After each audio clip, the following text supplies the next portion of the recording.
The City Council Committee of the Whole met at 5 Broad Street, Council on Aging, on March 13, 2013 at 6:30 p.m. for the purpose of discussing the matters listed below. Notice of this meeting was posted on March 7, 2013 at 6:03 p.m. All councilors are present. One order we have on the agenda is Council Order number 82, the bond order for the new senior or community life center.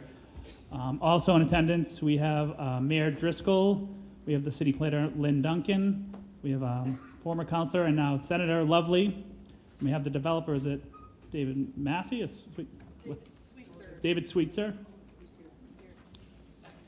All right, and I think we're going to start out, with your presentation. The mayor is going to do a presentation. Thank you. Thank you. I want to thank the members of the council for their time this evening and also for allowing us to... Is that better? Okay, I'll just try and talk closer to it. I want to thank the members of the council for their time this evening and also for allowing us to hold this meeting here.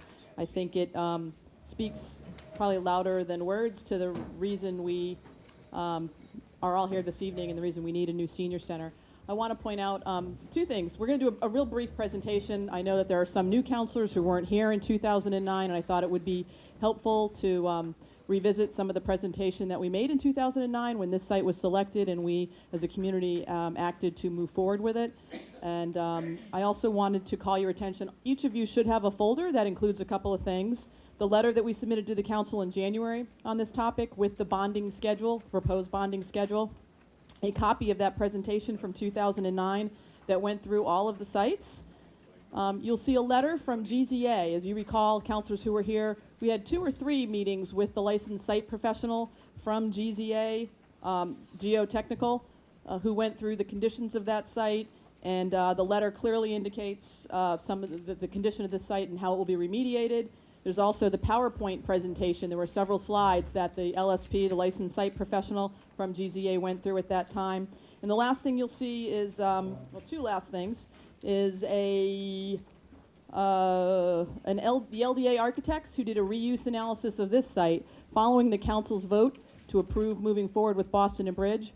We retained an architect to look at how this site would best be reused, had a number of public meetings. Some of you participated in those as well. Came up with, obviously, the building conditions for this site, $2.7 million in repairs, and some suggested reuse, primarily housing. And the last thing is obviously a copy of a slideshow that shows the conditions of the current senior center, which hopefully we'll see soon. So you want to hit that, Christian? So just to bring us back in a little bit in time, the existing site, we're all here, 5 Broad Street. I think last time we had the meeting here, many of you who were in the room might recall, the heat was going wild. It was banging really loudly. And now it's working a little too well, maybe tonight. It's pretty hot in here. But this current facility is 15,000 square feet, 3 separate levels, only 25 off-street parking spaces. One of the key things that makes this site so inadequate is the lack of parking. I think some of us parked in Peabody. I almost did to get here this evening. And the fact that it is sort of on 3 different levels. It's clearly deteriorating. There are a number of areas from exterior envelope issues to handicap accessibility that certainly worry me. And it really does hinder our ability. We have great staff here, and they work very hard, and I spend time here as much as I can, and there are some terrific seniors who routinely use this space, but there are some real hardships that do limit our ability to do the sorts of things we'd really like to. So once the St. Joseph site did not go forward, was rejected, we set out to form a committee to say, all right, if that one's not the right choice, how do we get to the right choice? We investigated a number of possible locations. There was a committee that met, I think it met for close to a year, if not over. Senator Lovely is here and can speak to that a little bit more herself. Councilor Matt Vino at the time both spent a lot of time, co-chaired that particular committee. And you can see we had some outstanding representatives from Salem and some who were not from Salem. Paul Lanzikos, who was here this evening, former Elder Affairs Secretary for the Commonwealth of Massachusetts and now Executive Director of North Shore Elder Services. A number of folks who use the current center, representatives from the Park and Rec Commission, Patrick Curtin at the time, Dennis Coleman, the former director of the Peabody the Turegian Community Life Center, a place where, frankly, a lot of Salem seniors spend time right now. Former Mayor Salvo. You can see the list. Pam Greaves, who's been at this for a very long time. Barbara Cleary, resident and someone who is a developer, I think, in terms of housing, had some expertise. We really wanted to bring together a good quality group to kick the tires and understand what site options we had. From that work, we spent a tremendous amount of time surveying seniors and coming up with what the ideal facility would include. And you can see this listing here. This came from recommendations and preferences of the full committee. Having a facility that was somewhere between 19,000 and 25,000 square feet. Parking spaces were crucial. Having 160 to 200 parking spaces available, really felt that was necessary. Future expansion opportunities. There are a number of senior centers, community life centers that run adjunct programs, whether it's an adult daycare or something else. We don't have that in place, but we wanted to allow for the future possibility of that, so something that could expand. Proximity to other amenities, not having something that was isolated, making it a destination for seniors, transportation access, and vista and views. Those were also things that people thought were important. The committee identified 3 viable locations, meaning 3 locations that really could meet most of the preferences and suggestions and priorities identified by the committee. 2 of them were in the Willows, Memorial Drive, if you're thinking of Camp Nomkeg, right on that site, or Fort Lee, closer to Fort Avenue, and the Boston and Bridge Street site. We, at the time, after the committee made that recommendation, did a lot of due diligence to understand what each of these sites entailed. Many of you may remember Mark Mesh from Winter Street Architects worked with the committee. He did great work giving us a thumbnail sketch of what might be possible on these particular sites. We then took that information, retained cost estimators, professional engineers, and architects to help refine the sketches and the ideas that people came up with. We really wanted to tease it out to make sure we had accurate information and felt that we owed that to the committee and to the process. When looking at the Memorial Drive site, 2-story building, parking spaces attainable would be 126, and the total cost estimated at $7.2 million. You want to go to the next slide? It's a beautiful site, wonderful views on the water. It's certainly, I should say, the cost estimate did not include things like blasting or hazardous materials if they were to be necessary. Next one. Some of the pros and the cons as we identified them and comparing them to the preferences that the Senior Center Committee came up with. Clearly it's got great views, the outdoor space, proximity to park amenities, and it had parking. The cons was the cost. It's a significant cost to build a standalone facility by ourselves.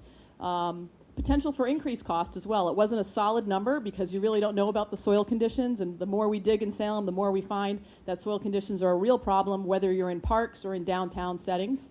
The building layout was 2 stories. That certainly was something that was not ideal. The permitting process, this would be a Chapter 91 process. We've had our own delays with the site at Boston and Bridge. It can be lengthy and costly. It did have limitations for vehicular access. It's a little isolated when you think about heading down to the Willows, and it didn't allow a lot of room for expansion. The next site was the Fort Lee site. Again, you could get a sized facility there that would meet the needs. 1-story building, 106 parking spaces, total cost over $7 million. That's about $353 per square foot. Again, not including anything to do with hazardous materials, blasting, or water and sewer utilities. That was the layout identified for Fort Lee, the opportunity to take advantage of the parking. And this is that area as you're heading into the Willows right on the left, that kind of big open lot. There's probably a big snow pile there right now. And so the layout was identified in this way to maximize parking and take advantage of the site as efficiently as possible. The pros for this site, you did get the 1-story.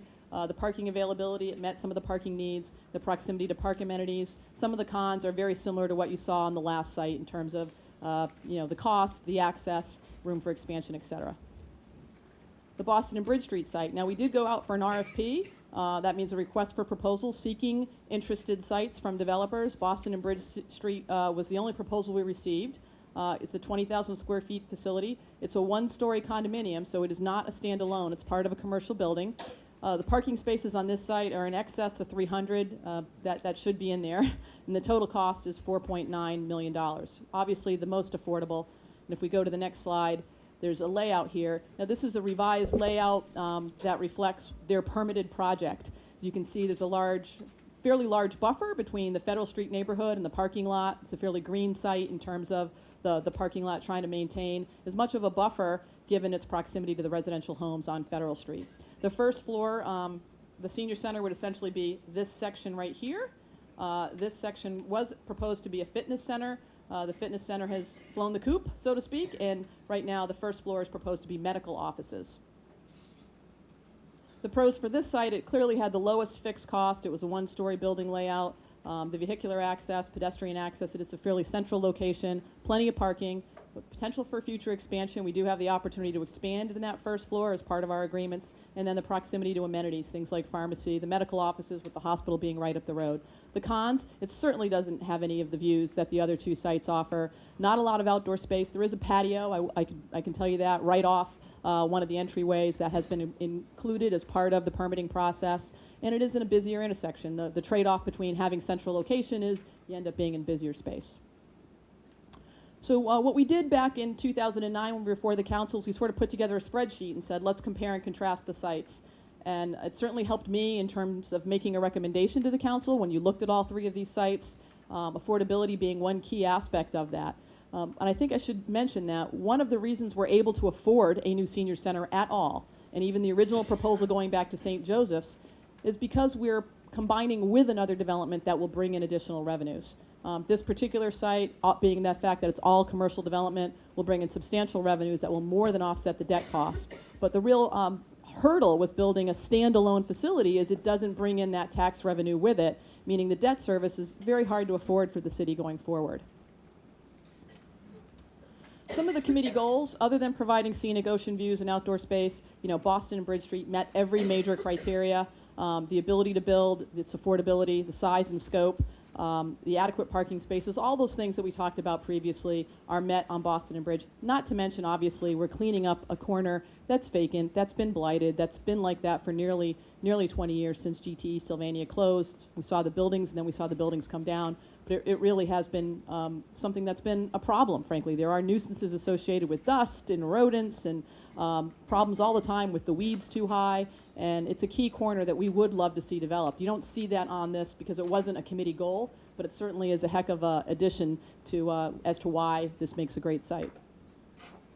So here's some of the views, and these are updated. So this project had a lengthy permitting process. The Planning Board, the Conservation Commission, Chapter 91. Because it's in the North River Canal Corridor Zone, it didn't only go through the Planning Board, it also went through the Design Review Board, which meant it really had a number of architects looking at it. And those of you who saw the initial submissions back at the beginning may think this site looks a little bit different, and it really does. A lot of community architects did a great job trying to refine this and make this a much better building. So this would be from the parking lot. This is one entryway to the senior center, and there's another one down here. Let me hit the next one. This would be from Boston Street. So we would be on this side. There's an entryway here. There's an entryway on this side that you can gain access to the senior center. And the parking is almost like a long rectangular L all along here. So we're trying to put those access points as close as we can to the most convenient parking. There's also that patio area is outside of this, this entryway here, right off the lobby, right off what might be a great room. This is from Boston and Bridge Street, so you can see the self-storage facility is here. This would be sort of the Dunkin' Donuts up here, but a very attractive new gateway, especially in comparison to what we see here. A radius building. It's stepped back, so you don't see the full 3 stories right from Jump Street at the intersection, and you see it step back into the linear area along Bridge Street. The other thing I should point out as part of this development process, in addition to all the architectural additions that were made, the developer is responsible for a number of conditions to help improve the traffic and transportation in this area. There's a deceleration lane. Anyone who's been on Boston Street trying to take that right onto Bridge Street, you get held up even though there isn't a lot of traffic. It's just the cars waiting to queue up to Boston Street. That will no longer happen. A decel lane will be added, much like if you're in front of that IHOP on Highland Avenue trying to take the right to go down to Home Depot. That was a new decel lane the planning board also required, which will be a real help to the intersection. Fully new signalized intersection. Again, these are expensive amenities to add to this project, but necessary given the size of the building and the amount of additional activity happening. We really felt it was necessary, not paid for by the city, on the developer's dime. And there are a host of other areas in which this developer will be contributing to the community, but I think those are some of the 2 biggest that I want to make sure we recognize. This is a layout of the new senior center, so the interior side of it. And I know that's a little hard to read. We tried to blow it up as much as we can. I've got something that might be a little bit easier to see to give you a sense of what we're talking about. But there has been, after the project was approved, a smaller group of folks working on the interior layout. I know Pat Donahue's been involved in that. I know that that Joan Lovely was involved with that, and others, to make sure that all those surveys about what people wanted programmatically, that we can try and do our best to meet those needs. I think some of the key aspects that I find really attractive is there's a large great room, an opportunity to have space for larger gatherings, dances. A lot of the activities that take place within our community can take place in this space. Really attractive. This area is meant to be your lobby area where you can enjoy coffee, big windows, lots of glass. Almost, I always think of it sort of that Starbucks area where the chairs are comfortable, meaningful way for you to socialize without feeling like you're in an institutional setting. A number of different rooms here in terms of flexibility, computer labs, workout rooms, dance space, private offices for our number of social workers and the programs that go on here. Really wanted to make sure people had privacy as we were thinking about some of the questions and services that are provided. Anything that's currently in this building, so that includes the Council on Aging, all the staff for our seniors, our Park and Rec staff, our Veterans Agent, it will be located in the new building, along with a host of amenities. We'd love to include a commercial kitchen. Right now, that's very expensive, but it is something that we think with a robust capital campaign. There have been a number of folks who have stepped up, who have talked about how can I sponsor this room, how can I get involved. If you look at the other newer senior centers that have been built in the North Shore, many of them have benefited from capital campaigns, businesses, banks stepping up to donate money, and I think that we can expect the same here to make things like a commercial kitchen possible so that you can have functions in here in the events that you might need to use a commercial kitchen for. We've been working with a consultant by the name of Elaine Bello. She was the interior designer who worked on other senior centers and who's told us that any senior center that didn't include a commercial kitchen usually regrets it later. So it's something we'd like to try and accomplish. But it's a terrific layout, much more functional than what we have. Great space for flexibility so that as programming changes happen, we have the space to accommodate it. Finances. So as I said, there are two key parts to the financing that's really important, and that is what is before you today. One is the sale of the current senior center. We are estimating that this property will bring in about $750,000. We had that reuse study, anywhere from 12 to 15 units was what the architect came up with for a range of expected uses for this site. I think 750 may be light, but I don't want to be too aggressive with this number and not apply it properly. The second thing is obviously the need to identify a new annual revenue stream. There is still a cost of borrowing. I think it's important. In 2009, we voted to borrow money. We were going to do it through a HUD 108 loan. We had 8 votes at that time to borrow the money to proceed with this development. We have found out from HUD that while we are eligible to have this grant, or this loan I should say, and use this funding, it will come with strings attached, and those strings are very expensive. It's a requirement that we use Davis-Bacon wage rates. Davis-Bacon wage rates are more expensive, but we anticipated using those on our 20,000 square foot facility. Unfortunately, HUD is saying, no. If there's $1 of federal money in the project, the entire building needs to use Davis-Bacon wage rates. And they fully acknowledge it's anywhere from a 10 to 12% increase associated with a Davis-Bacon wage rate proposal. With a $30 million project, that's $3 million. We cannot absorb that type of increase. Certainly the developer is not prepared to absorb that sort of an increase. So that's why we're before you this evening. We need to swap out that 108 loan, which was the same process we would use as if we were going to bond, for a municipal bond. The rates are low. It's actually a very opportune time if you are going to borrow money. And so we're not seeing any difference in what those costs would be in terms of that payout. And the tax revenues from the Gateway Center, conservatively estimated at $400,000 per year, will more than offset for the bond costs, which start out in the 3s and then, as you may know, decline over the 20-year cycle. Meanwhile, property taxes generally, and particularly commercial property taxes, tend to go up. So we'll see that range being available to help offset residential property taxes. One of the things we're always trying to do is increase and encourage commercial tax development because they pay 1.5 times what residential properties pay. And generally speaking, it's a much easier way for us to stabilize and keep up with our growing costs, whether it's pensions or healthcare or things like that within our community. So property tax revenues. I thought this was interesting. I asked the assessors to pull up the tax payments we've received from the Boston and Bridge Street site. It's actually 2 parcels, 44 Boston and 401 Bridge Street. And over the last 10 years, we've collected a total of $450 $49,000, almost $450,000 from this particular site in 10 years. Interestingly enough, 1 year post-construction, we estimate collecting $400,000. I think this is important to me because it is a lost opportunity to collect additional tax revenue off a site that, while vacant and blighted, isn't really helping us as much as it could be if it was developed. So the folks who work here have the misfortune of having to suffer with a building that constructed in 1856. If you go up on the second floor, there's a beautiful plaque that was put up at the time of construction. This was meant to be a high school. And I would say the city has not been the best stewards. I would also say that it's probably been 20 years we've been trying to relocate out of here. So there wasn't a strong incentive to invest dollars in a building or a place that that we've been trying to relocate for at least 2 decades, going back, I want to say 2 or 3 administrations. It certainly predates me. But here's some of the conditions that exist here. And obviously a lot of water damage. You want to keep rolling through those. Leaks. And anyone who'd like a tour, I'll be happy to take you on one upstairs. Most of these are on the upper levels. We've got floor tiles that are up and curling up and cracking.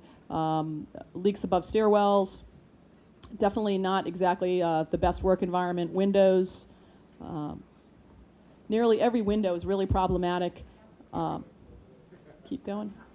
The roof, I mean, and this is a beautiful building. That cupola to me is just not in its current state, but it could be restored and beautiful and really an opportunity as a twofer to improve Boston and Bridge, but also to improve this historic building.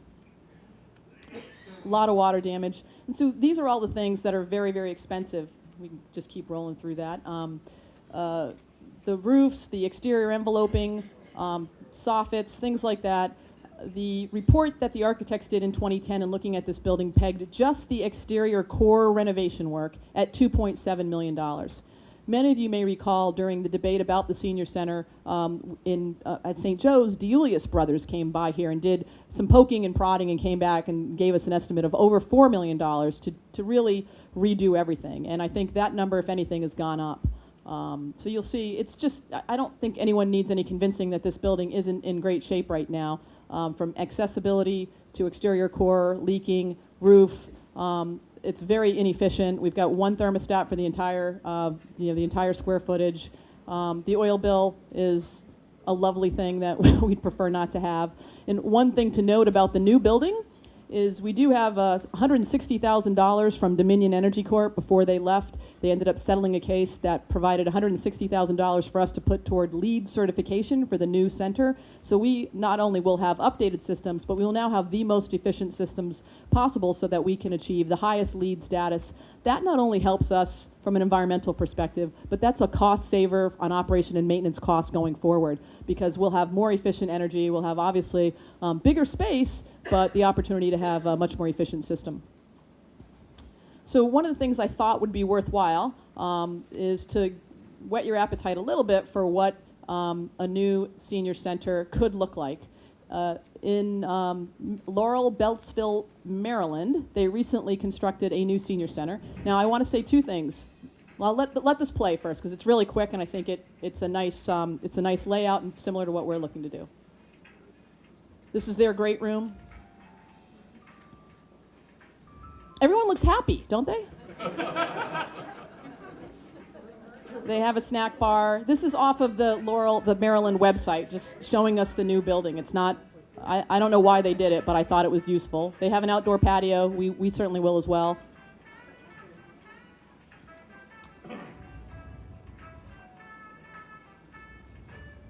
We do not have a woodcraft room in the current plan, but I do think that's something that Peabody has, and if there's interest, we could certainly look at. We certainly have multi-purpose rooms for things like this, dance, creative arts, sewing. Computer lab is incorporated. I don't know that we have pool tables, but we could get them. Definitely have room for fitness and dance class. We have an active dance class here. We want to keep that going. This is, again, that great room that can be used in a lot of different ways for sit-down functions, the breakfasts and things that we do, as well as meetings like this. We'll have a covered area, too, for vans to get off to keep people out of the weather. It's part of their parks and recreation. So We had this great small subcommittee, as I mentioned, that used to meet to think about the interior finishes and what we could do, and they saw some of that type of opportunity to really have a place that's modern but is comfortable, is meant to be social, and a place that hopefully people will come and enjoy the space and feel like they're in a living room and in a place that feels a lot different than this place does.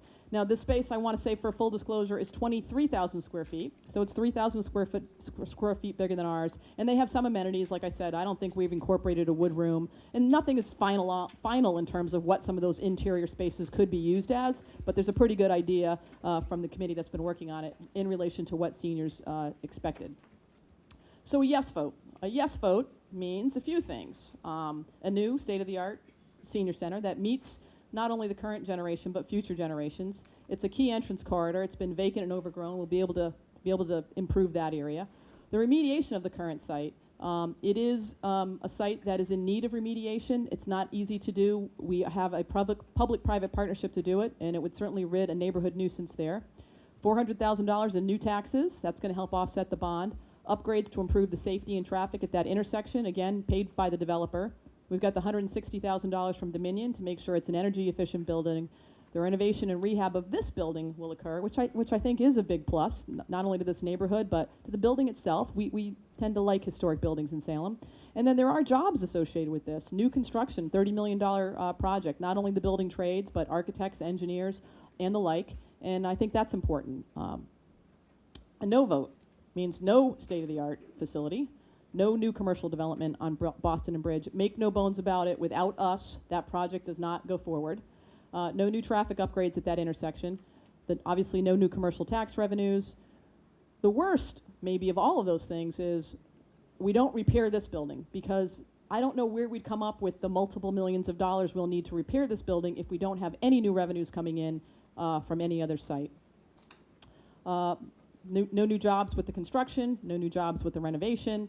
We do have a deposit at risk. I think we have a good developer. We'd like to work with them, but right now there is a $25,000 earnest money deposit that was paid when the purchase and sale, when we were authorized to enter into the purchase and sale agreement. And really a vote no is to stay in this current building. And I think those of us who are here either now or spend time in here throughout the day know that it really is inadequate. It's woefully inadequate, not only for the current population, but for future populations. And there is no plan B. We've been at this a long time. There is no ideal site. There's no perfect place. But I do think what we have is a very good site, a very good plan. I know it's affordable. And I hope as you deliberate on the proposed bond funding, that you can see the plan that's proposed as a way to get a very good project done at a very reasonable, almost no cost, given that the new revenues will fully offset the bond cost, and allow us to also have some wins in other areas, cleaning up a corner, restoring a building. And I think that's what people expect. Creative solutions to problems that we have, public-private partnerships. I think those are what makes government the best government it can be, and that's what we're trying to achieve. And I'm certainly available for questions. And Councilor Ryan, I don't know how else. I wanted to make sure people saw this because it's been such a long road. I appreciate you giving me the opportunity to spend a few minutes talking about this, and I'm certainly happy to answer questions about anything any members of the council may have.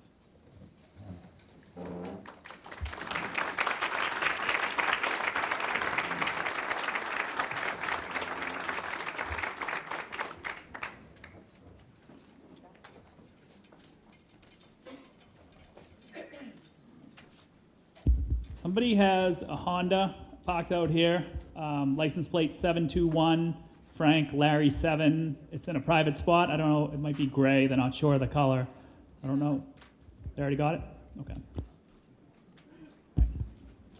All right, let's move on. And I don't know if I forgot to mention the city clerk earlier is in attendance. Thank you for being here, because there's a lot of notes to take. So.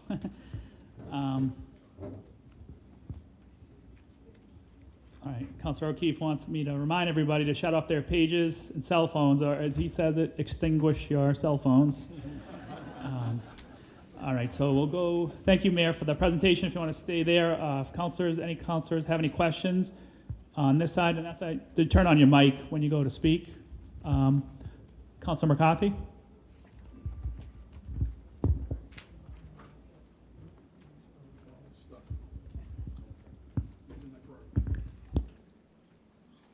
Thank you, Mr. President.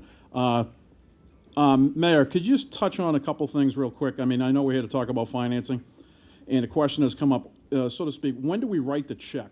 Yeah. As part of the upfront costs, or is it a turnkey approach at the end?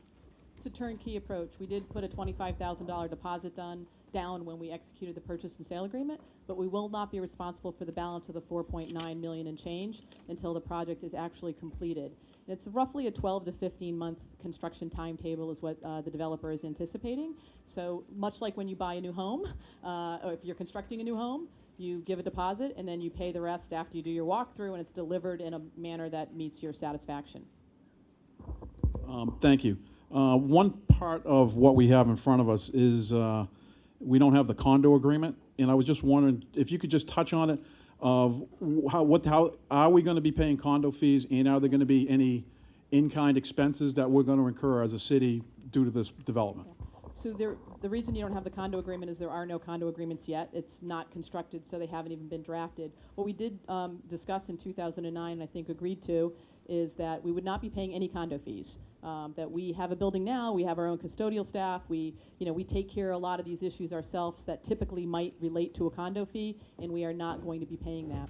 We do, however, need to take into account long-term maintenance needs. Like in a condo, you may get a special assessment if all the roofs have to be replaced down the road. We'd prefer not to do that, so we have talked about setting up an escrow account. It's frankly probably money that we'll keep in an escrow. Every year we'll budget a small sum to account for, in 30 years, the roof's going to have to be replaced. What's our share of the roof as a 1/15% owner, whatever owner of the size of the property we are, to help offset those costs. When it comes to things that we currently do, we, in those condo docs, will have to address, okay, who's plowing? We plow now. Are we going to plow our space? It's kind of hard to do that when you have a parking lot. Are we going to have some sort of an offset for the fact that, we do that now? Do we just want to work with the developer on coming up with some sort of shared arrangement? We'll do, we'll tend to the landscaping, you take care of the snow removal. We have to work through some of those details. Again, those are things we picked up in condo fees. We're not going to pay a condo fee. So either we're going to plow our area and take care of our landscaping, or we're going to have to work out a shared services arrangement. I opt for the latter. I think having something on paper, everyone know who's responsible for what, and make sure that we're not taking on more of a burden, given we're only a small percentage of the building. Thank you. Another question that's come up that's been asked of me is why the green space is at the rear perimeter as opposed to closer to the building? And I think that's relative to zoning. So I don't know if, I think it has to do with the buffer zone, the 50-foot buffer. Yeah, so that large green space that was closest to the Federal Street neighborhood, I think it's 50 feet in actuality, is meant to be there as part of the North River Canal Corridor Zone. There is a requirement for a buffer. So that's why it's there. But the whole parking lot is fairly green. There's certainly meant to be a lot of landscaped areas so that you're not feeling like you're in a big shopping mall, and that it has adequate landscaping to cover it. But that's why it's there. We have talked about if there's passive recreation areas, could you have a bocce court or something like that in there? I don't think there's anything that prevents that. I think it's really, do we have seniors that want to get outside? We'll have that patio area, so there'll be tables and maybe chairs with umbrellas, that sort of a thing. If folks wanted to eat outside, there'll be that cafe-style atmosphere, so if you wanted to have your coffee. I know some of the other senior centers have outdoor space, and I'll let other folks speak to it, but I don't know how well utilized it always is. It may be there and it may be pretty, but I'm just not sure people fully take advantage of it. At least that's what I've been led to believe. And one last question while I was watching the presentation. And I know you touched on the developer is going to redo the intersection with a turn lane and upgrades, or deceleration lane. Could you also touch on, is there any potential to develop access to the bike path and the walkway that goes along the river? I mean, obviously, with the proposed development for the Salem Oil and Grease site and the walkway that goes along the river there, is there any potential to create some sort of pedestrian walkway, or to go across maybe towards the storage building somehow right from the property? So if people wanted to go out for a walk, I mean, obviously the river's a great place to go for a walk if no one's done it, that could happen. Yeah, I mean, we certainly would love to include something like that. One of the things that we've done for the entranceways to this property, both driveways are pulled back as far as possible from that intersection to get it out of the lefts and the rights that are occurring there. So the entryway is very much close to the St. James and where that property is. If there's a way to connect safely, because that is 4 lanes of traffic there, to connect over, because Certainly, that's going to be a much improved area. There's a meandering bike path that goes through the whole Salem oil and grease site along the riverfront there. I think there are some opportunities to make that a nice amenity to connect, and we'd certainly be open and willing to do that. It's all hardscaped crossing. It's really just a safety factor, I think, is what we have to take into consideration. You all set, Council McCarthy? I am, thank you. Okay. And one last thing I would point out, there are pedestrian signals that will be put at Boston and Bridge. So if you wanted to cross to go to the Dunkin' Donuts or cross to go to the Walgreens, right now that's a dangerous crossing. There's no pedestrian light, and there will be a pedestrian-activated light that's part of that. And I think, Council Prevey, I think that was something that was important to you during the meetings, and it's included and will be at the developer's cost. Thank you. Any other councilors? Councilor Fury? Yeah, with everything going on in Washington, D.C., with sequester and physical cliffs, and with everything going on in the state, lowering the sales tax and raising the personal income tax, is there any possibility of federal or state funds coming in? Are we primarily responsible for this senior center? Yeah, we haven't been able to find any. We've certainly been looking since I've been here. Are there grants available? Going back, I think more than 10 years, maybe Paul Lanzikos could even speak to this. At one point, the state did provide state funding, a grant program primarily for senior centers. I know Beverly benefited that. There may be some other communities on the North Shore, but those dollars have long dried up. There really isn't a grant program specifically targeted for senior centers, community centers, things like that. We were hoping to use the HUD funding. Again, it's still a loan, but it will allow you to leverage some of your federal grant dollars to offset those costs. We don't want to wipe out those federal grant dollars because those are important programs in our city too. But unfortunately, with the Davis-Bacon and the wage rates and everything else, it really didn't come together, and that's why we're back. So, Councilor, we have not been able to identify any grant sources for something like a senior center, and we're aggressive when it comes to grants. If we can find them, we go after them, and we're very successful usually. But in this case, no, I'm sorry, there aren't. Councilor O'Keefe, and then Council Seat. Mayor, could you tell us and everyone, I was at a meeting where Lynn Duncan, Face Off in Thorndike, presented a plan for Goodyear Street, where Goodyear Street would be, a new street would put behind that storage building and would come out onto Bridge Street, and you'd be able to, now it's Goodyear Street's one way out of Salem, out to the tracks. So could you tell us, what's the status of that project to put that street in? So we did have some conversations. For folks who aren't familiar, we hired Face, Spofford, and Thorndike, or FS&T as they're known, engineering group, to look at traffic improvements in the Goodhue Street area, because we've had a lot of growth there. Between Salem Oil and Grease site, the Salem Suede site, and 44 Goodhue, there's a lot of mixed use happening, and primarily residential. With that growth expansion, the circulation patterns there don't work well now. If you've been on Goodhue, it's one way out. They've got that big kind of crazy triangle in the middle, and then it's a lot of conflicting patterns. FS&T came in and came up with some ideas, everything from a mini rotary up by the Moose Lodge, and looking at Flint Street a little differently than we currently do, and also proposed a roadway, if you're along the river coming down Bridge Street, to sneak a roadway in between the river and the self-storage facility that would connect to Goodhue Street. That way anyone heading out to Boston would really have a lot of different options, and maybe finally we'd be able to realize better use of Harmony Grove as a way to get out of Salem, another alternative route besides just Boston and north. We have reached out to the self-storage facility. They are very interested in working with us, primarily because the city has an easement on the other side of their property. So it would almost be, can we swap? Can we take a roadway easement on the right side of the building in exchange for giving you back? It was a fairly large easement on the left side of the building. We haven't finalized that discussion, but they seem very open. It's just over $1 million. Lynn, am I right on that number? Higher? It's higher. So it's over $1 million. We are seeking, we'd love to be able to get a grant to help us with that. There are funding opportunities for transportation through what's called the Mass Works grant. We did submit a grant last spring, summer. The projects were not ready to go, and we were not successful in that grant. We are already letting state officials know that this project is moving forward, that there are a lot of other projects that are moving forward, and we're hopeful that we can make another run at a grant, and that's about $1 million. So there would be some funding opportunities that we may have to pick up. But I will say this, as part of those development projects, there's another 100,000 or so that's coming to us from private developers to contribute towards traffic upgrades. If we can get a Mass Works grant, combine it with the private resources, the city part of that may be a very reasonable sum to help better improve traffic flow in that area.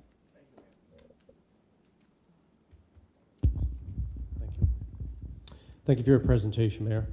I have some questions about the financing of it, and you and I had previously talked somewhat about it. In terms of the debt, what is the impact going to be with respect to the other bonds that we have out there? And I know the acting finance director is here. I don't know if she wants to talk about that, because my concern with the bonding, because I voted for, in 2009, voted for the proposal, and one of the very attractive features of it was the funding scheme that was put forward that really wouldn't cut it into the operating budget in terms of the debt service that we would have to pay out. So could you and/or the finance director talk about that in some detail? Yes, I'm going to start, and then Nina, if I've left out anything or there's some blanks, fill it in, okay? Nina Bridgman, our acting finance director, for folks who don't know her. So last time we proposed a loan, a 108 loan, and we were going to use some of our CDBG, annual allotment, our HUD funds to pay it back, and we were going to use some of the new revenues from the new building to pay it back. Obviously, the HUD loan comes with strings. That's really not going to work well because we don't want to pay those Davis-Bacon wage rates, that 15%. I'll also say CDBG programs have been cut. When we proposed it, I think we've been cut at least 10% since that time, so those dollars are down. And those are programs that fund housing rehab for folks who are low and moderate income, park upgrades in low and moderate income neighborhoods. They're specific targets. So when you do see those funding being cut, it hurts in another way. This will be a traditional bond. We'll rely primarily on to pay the debt service primarily on the new tax revenue coming in. And the good thing about this being a turnkey operation is we're not paying money up front and then waiting for the project to get finished. We won't begin to enter into debt service until the project is completed. That's when we'll also begin to make bond payments. We have actually been pretty judicious as a council and as a city in terms of borrowing. We've also been able to take advantage of a lot of the lower interest rates and refinance dollars. So our long-term debt costs are actually going to be down this year. Now, I will say there are things on the horizon that we do our financial forecasting, we're aware of, and we're planning for. Some of that debt service is, we've got 2 schools in Salem that are underway right now, the Collins and Saltonstall. That's roughly $40 million in debt. It's roughly $13 million to the city, but $55 million projects, our share of it.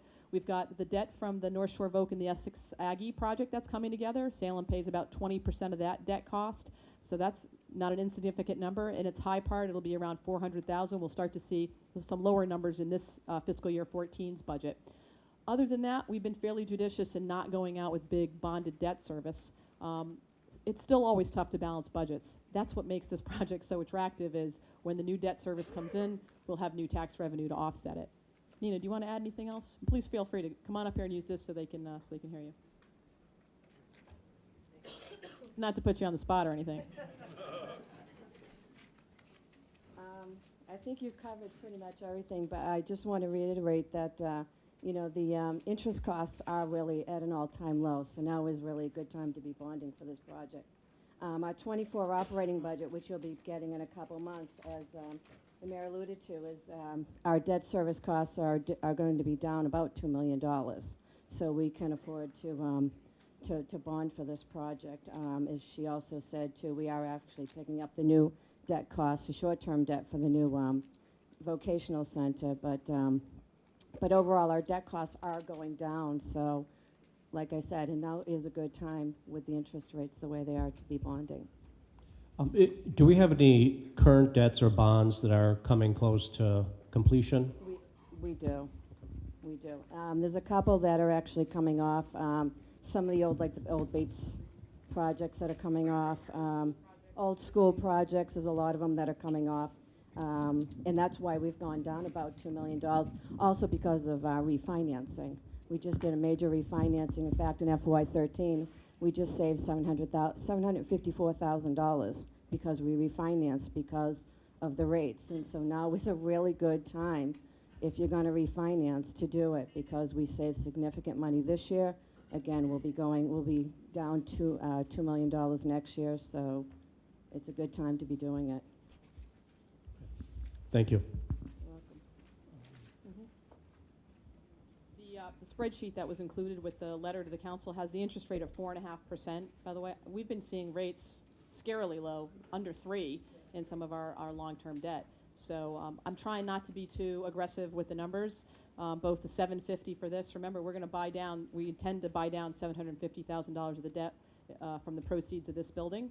And the debt service at 4.5%, if that's lower and we get more for this, that'll drive that cost down even more. Is part of the financing, does it also include the sale of Broad Street here? Yes, that's the $750,000. Okay.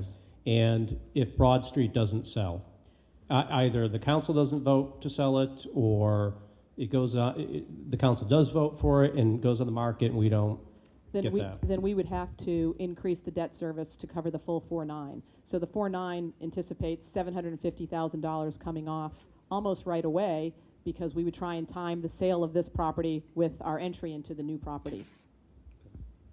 All right.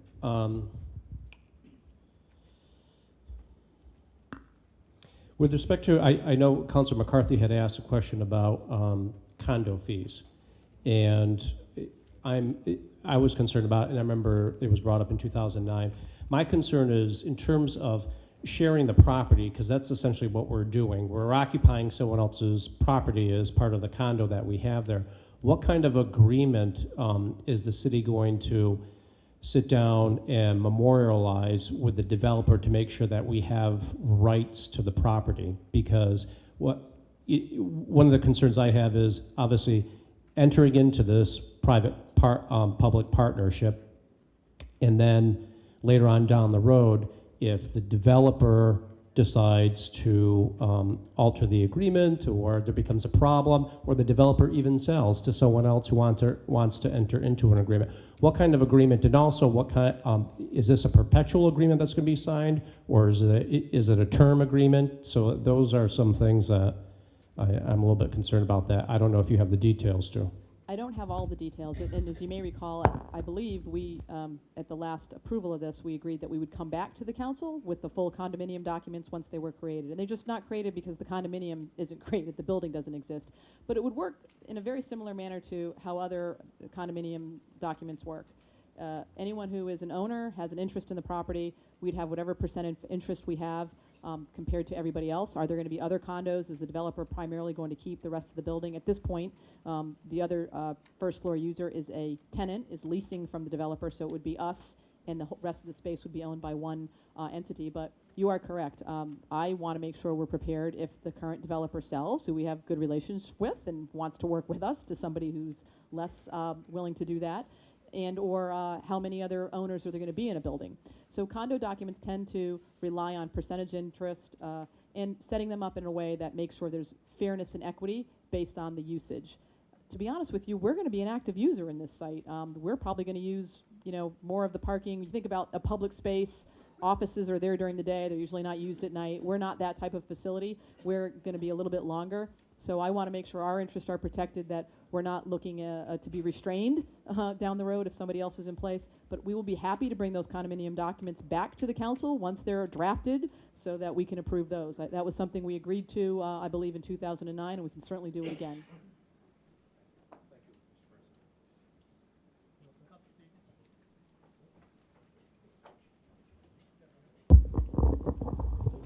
Thank you, President Ryan. Mayor, I just have a couple questions here. First, looking in the package that you gave us, there's a GZA document dated March 2009. I know there's a later one, and I'd ask if you or somebody from your office can get us the revised opinion and risk assessment. I believe it was done on September 15, 2010. I'm not familiar with it, but I'll certainly, Okay. certainly pull together whatever you're looking for. Thank you. I have a copy of it right here. I don't have the full thing, but I do have the cover page. It's a letter from GZA? It's a revised LSP opinion and risk assessment of 60 Bridge Street. And you're not referring to the one from March 3rd, 2009? No, this is September 2010. Yep, I'll look Thank for it. you. Second, I'm going over your funding, and I have a question regarding funding. I realize that this whole plan works off getting a $5 million bond and paying it back by the tax revenue, about $450,000 a year. My question is, why would we take out a bond when we can go in and lease the property and it would be a wash? We'd be getting roughly $400,000 to $450,000. I believe the square footage right now to rent something is about $18 to $21 a square foot.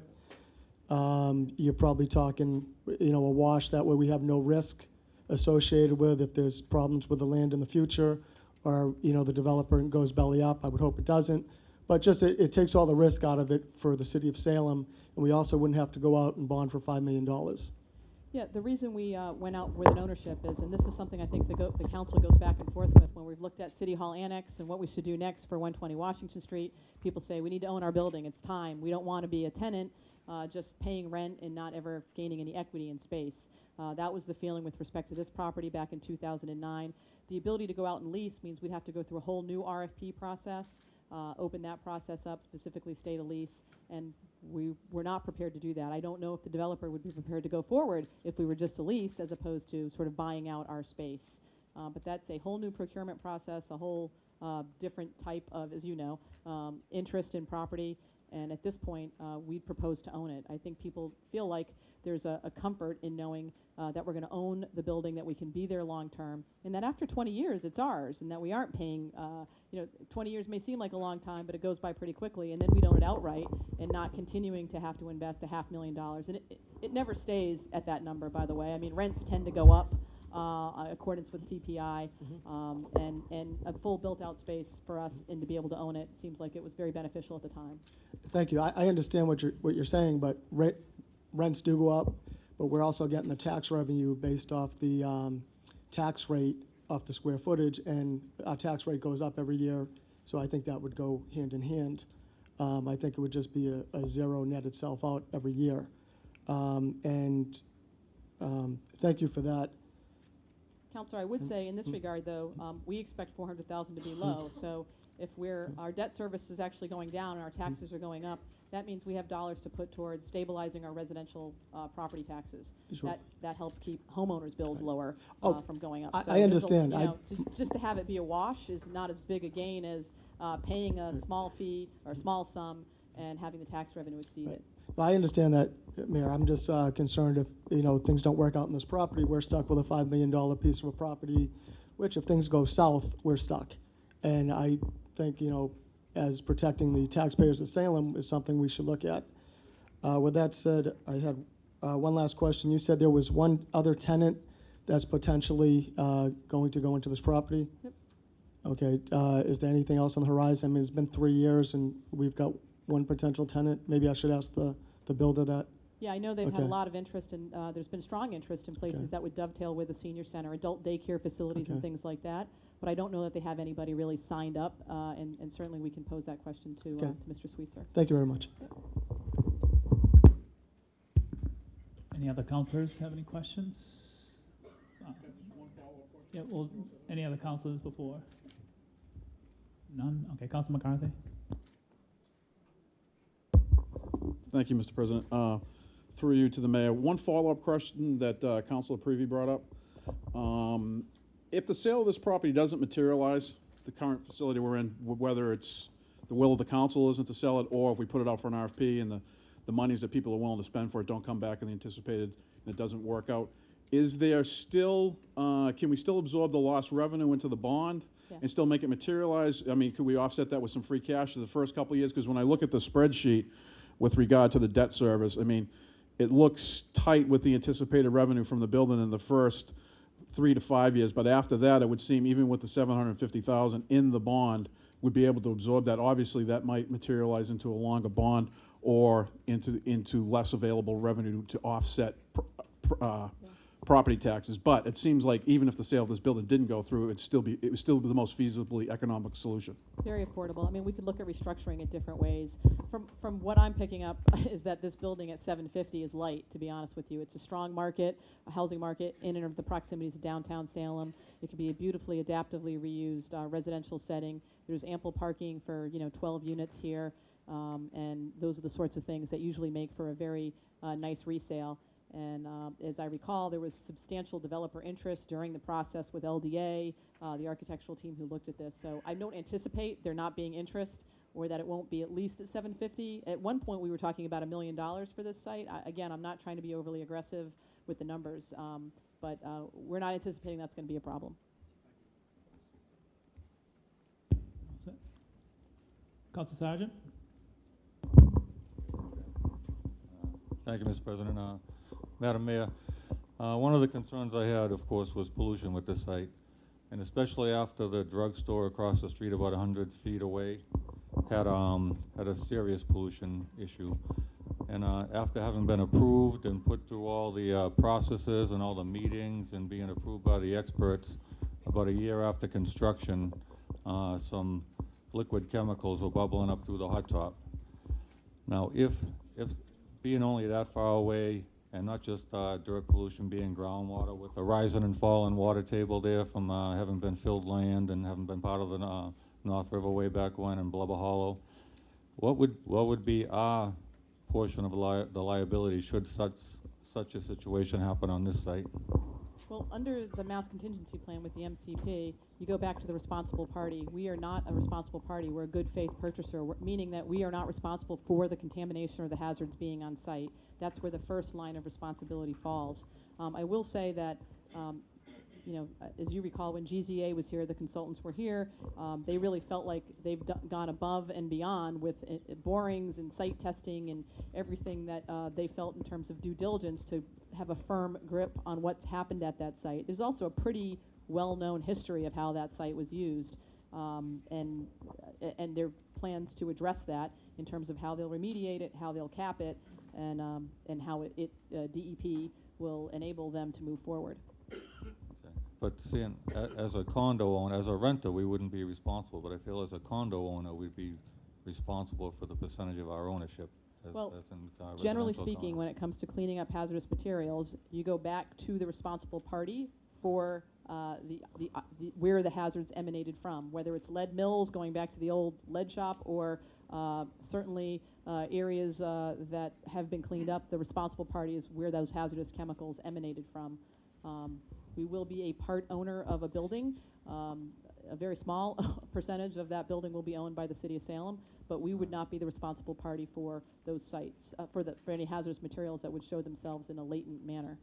All right, thank you. And one other question is, roughly cost per year difference between $5 million for this place and $7 million for a standalone center. What would it be? Nina, do you have I that, the think it's difference in around $100 bonding grand a year. for standalone? I mean, just the difference between the $5 million and the $7 million. Yeah, I don't per want to year. give you a number off the top of my head, and I think Nina has the actual. A $7 million bond over the life would cost $10.2 million, basically. And of course, we wouldn't, if we owned it ourselves, we wouldn't get the benefit of the taxes to offset this. This would be totally ours, so you're looking at about a $10 million difference, basically. Assuming that, I mean, I know you're saying this developer needs us to build that, but that being a rentable space, it's kind of a tough issue where if somebody else rented it, that revenue could be used on the standalone center just as well as on that center. I know, if we don't take it, I feel they should be able to find another commercial, venture So also. let me just be unequivocal, and I've certainly, if Mr. Sweetser's here, he can address it. This project does not move forward if the city's not part of it. These are tough times to get commercial buildings developed, and the reason that site has sat vacant for 20 years, I think, speaks to that. The reason the sites across the street in the Blubber Hollow neighborhood are being developed primarily residential is because there's really only a strong residential market to offset the cost of cleanup in order to pull the sites together. To do a all-commercial development, it is risky with only having one floor going forward. They're willing to do that. They're putting in their equity to make this project happen, and I think it's a good project for us. But without us in there, it's not going forward. That beautiful building doesn't look like that. It's just unaffordable to move forward in that way. So somebody else could come in and develop it. Something else could happen. When, how much, what it looks like, those are all unknowns. So we could not count on the new growth from that site going to pay for a $7 million standalone center because it wouldn't be going forward. Thank you. It's just difficult to see it be that this project doesn't go forward without our seniors being there, and I just feel that they're much more important than being anchor of a commercial, of a site, or having it be on them whether or not a project goes forward, like this. Thank you. Council Sosnowski? Thank you, Mr. President. Yeah, I have a few questions, and the first one would be, in reading all the interim reports, I'm wondering how we got to this place in the first place, because I read all the statements that everybody has made relative to choosing sites. And when you go through all of this, there was no question. I mean, I could cite many meetings where even the people that are currently in favor of this said nothing about this site being the preferred site at all. But before I go into that particular part of it, I want to keep on going on the subject of the AUL on the Sylvania site. The AUL is an activity use limitation that said kids under the age of 12 should essentially not spend much time there, if at all. That being said, it does say that it's safe for adults. Now that makes the assumption that going over 12 years up to possibly 65 years is fine. Now the question then becomes, we have seniors going here, and if it's not safe for kids under 12, then why would the compromised immune system of a senior be any less susceptible to the damages that are in the grounds there?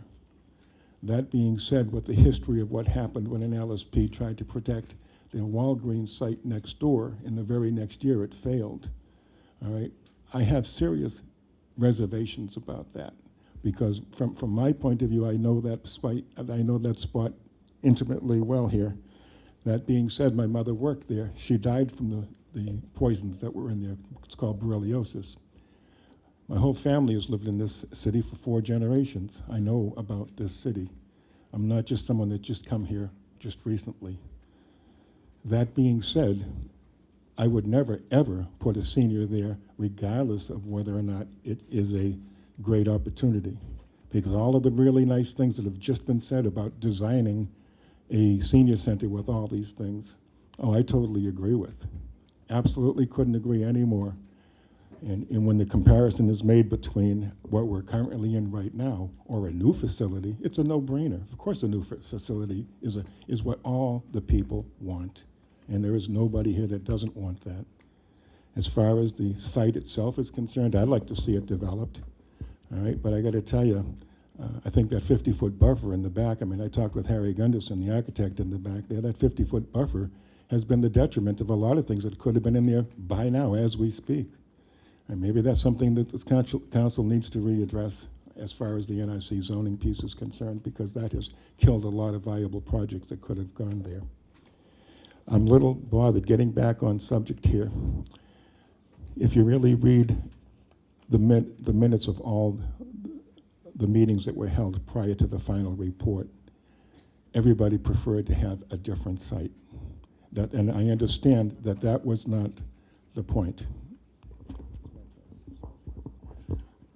The question then becomes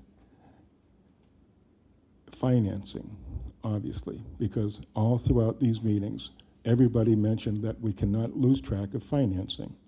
That being said, we all agree, and I talked with you about this the other day, last week when we were at a different meeting, that I would support you in a heartbeat asking for more money for a different site, something that the seniors actually wanted as compared to this.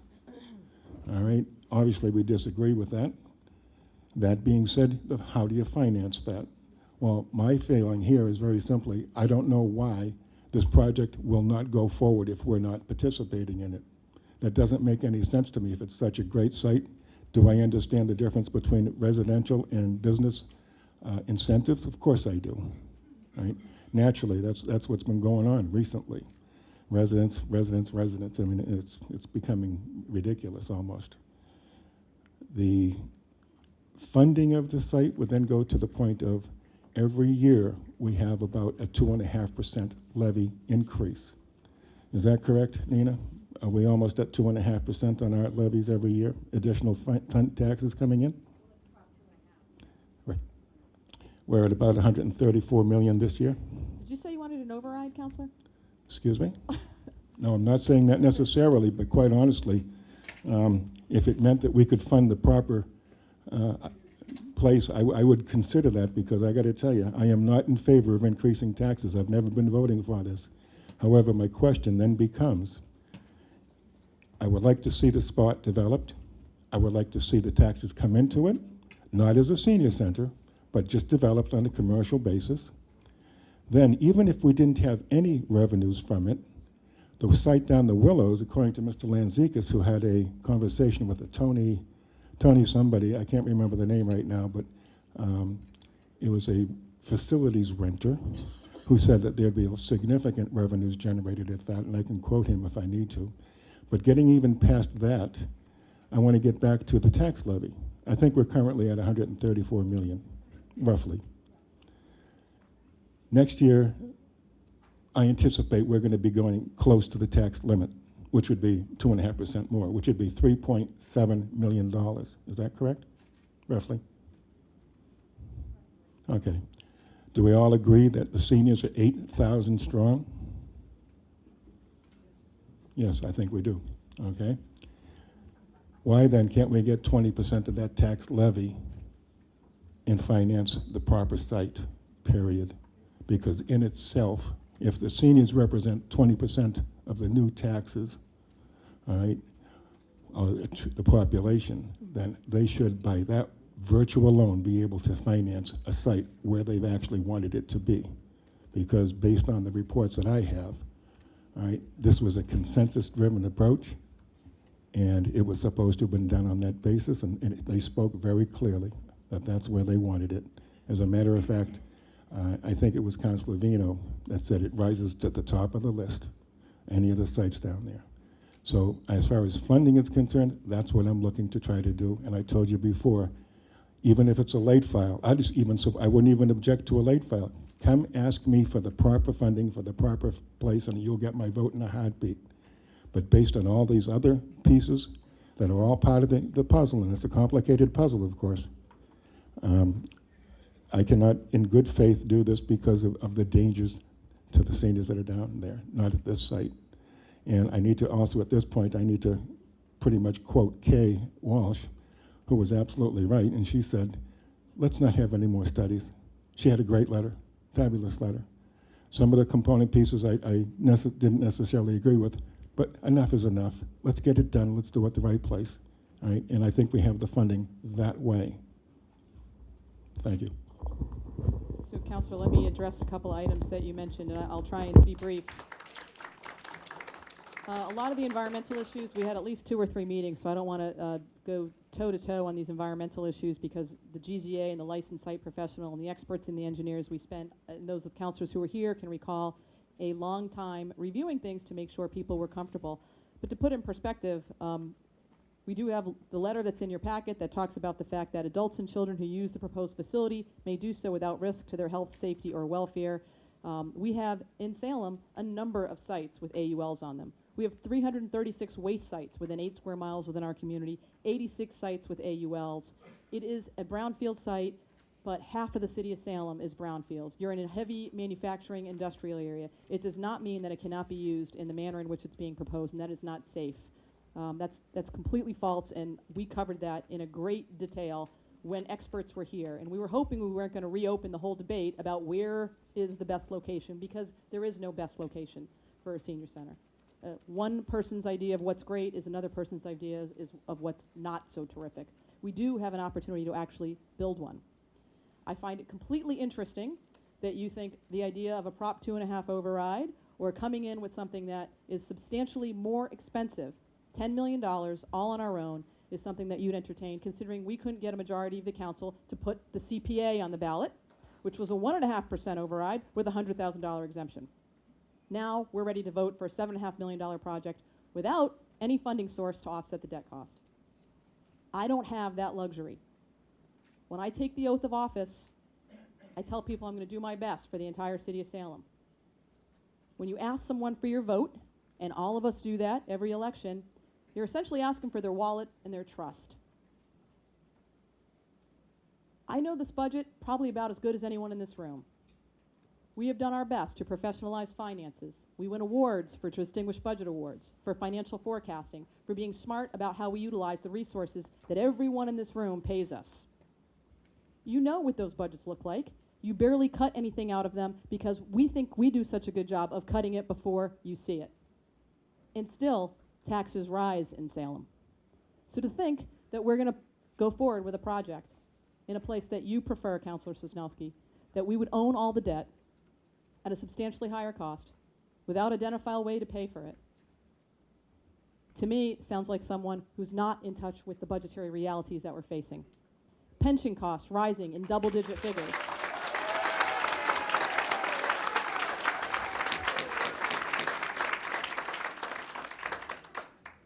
We've got pension costs, we've got healthcare costs, we've got potholes, we've got $16 million for Canal Street drainage improvements alone. Those are things that we can't afford to do, but we can't afford not to do it.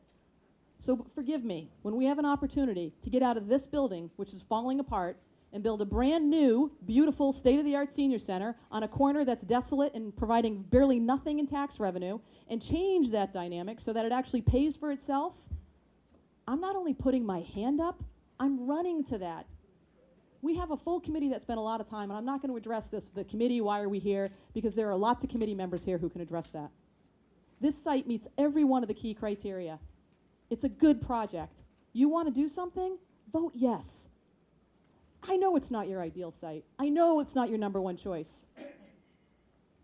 You've said that. Don't hold it up. There's lots of people in this room that site's terrific for. There's lots of pluses. Give us the chance to go forward. And you can forever say, you told me so, if anything that you've said turns out to be true. But I don't think that's going to be the case. I think you want to move this project forward. That's your ward. There are people there, that site, if you're so concerned about it in its current condition, it's in worse shape now and more of a hazard than it would be developed and capped with a building on top of it. I'm asking you to do the right thing. Will you please stop clapping? You're disrupting the meeting, please.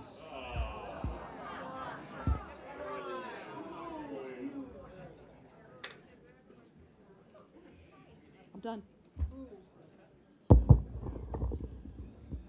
I don't have the luxury of dealing with the budget day to day. You do that, all right? And I appreciate what you've done. I know that when you first took office, you had a $2 million deficit. We were going to sell Satella Lane, but somehow you still managed to balance the budget anyway. Then you had another $4.5 million shortfall, and you still managed to do it anyway.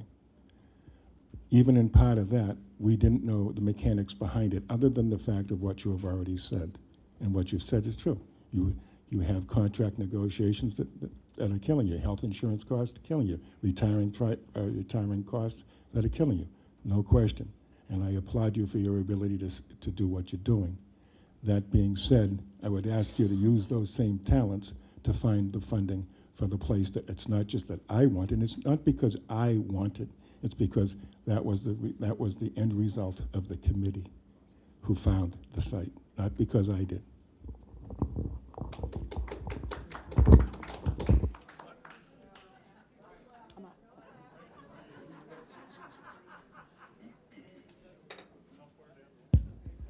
All right, thank you, Mayor. I just had a couple quick questions before I open it up. I'll ask at the end the other questions I have. On the St. Joseph site, when we went through that project, how much tax revenue is coming in from that site? My recollection is of roughly $120,000. That site has changed, by the way, Yes, since yeah, that I time, so understand. I'd have to go back. But it's six figures. It's 100 to 125 is my recollection. The other That's thing, residential, so it's much lower yeah, tax it's different. rate. There's no commercial. On that video you showed us in that building, was that a separate, or is it a public-private partnership, or was it a separate? It's connected with a whole park and rec plan. It's a county-wide building with a whole park and rec center, so I don't know what else is in there, Councilor Ryan. But I do know the senior center portion, what you saw, was roughly 23,000 square feet. So it was bigger than ours, and I don't want to misrepresent what we're getting. I think it'll be very nice. That's an idea of the theme that we'd certainly like to have in some of the amenities.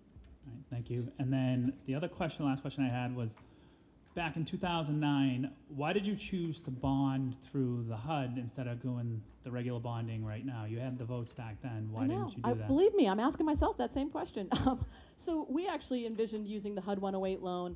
It is a loan. It does have to be paid back. But we saw an opportunity to reduce some of the debt costs. We could take some of the money out of the CDBG, marry it with the tax revenue to even reduce the burden further. And I'm kicking myself that we didn't include an alternative of a traditional bond, just in the event something went wrong. But we got the loan. I mean, we certainly qualified. We have at the time we were having $1.5 to $1.8 million in annual HUD CDBG dollars. We're now down to 1.3 and dwindling because of the cuts the federal government has made. So it's less, but we felt it was an affordable way to move this project forward. All right, thank you. Any other councilors have any questions before I start to open it up? All right. Yeah, well, I'm going to have Senator Lovely and then former Mayor Salvo, and then I'm going to go back and forth. When you come to the microphone, just please state your name and address so the city clerk can record it.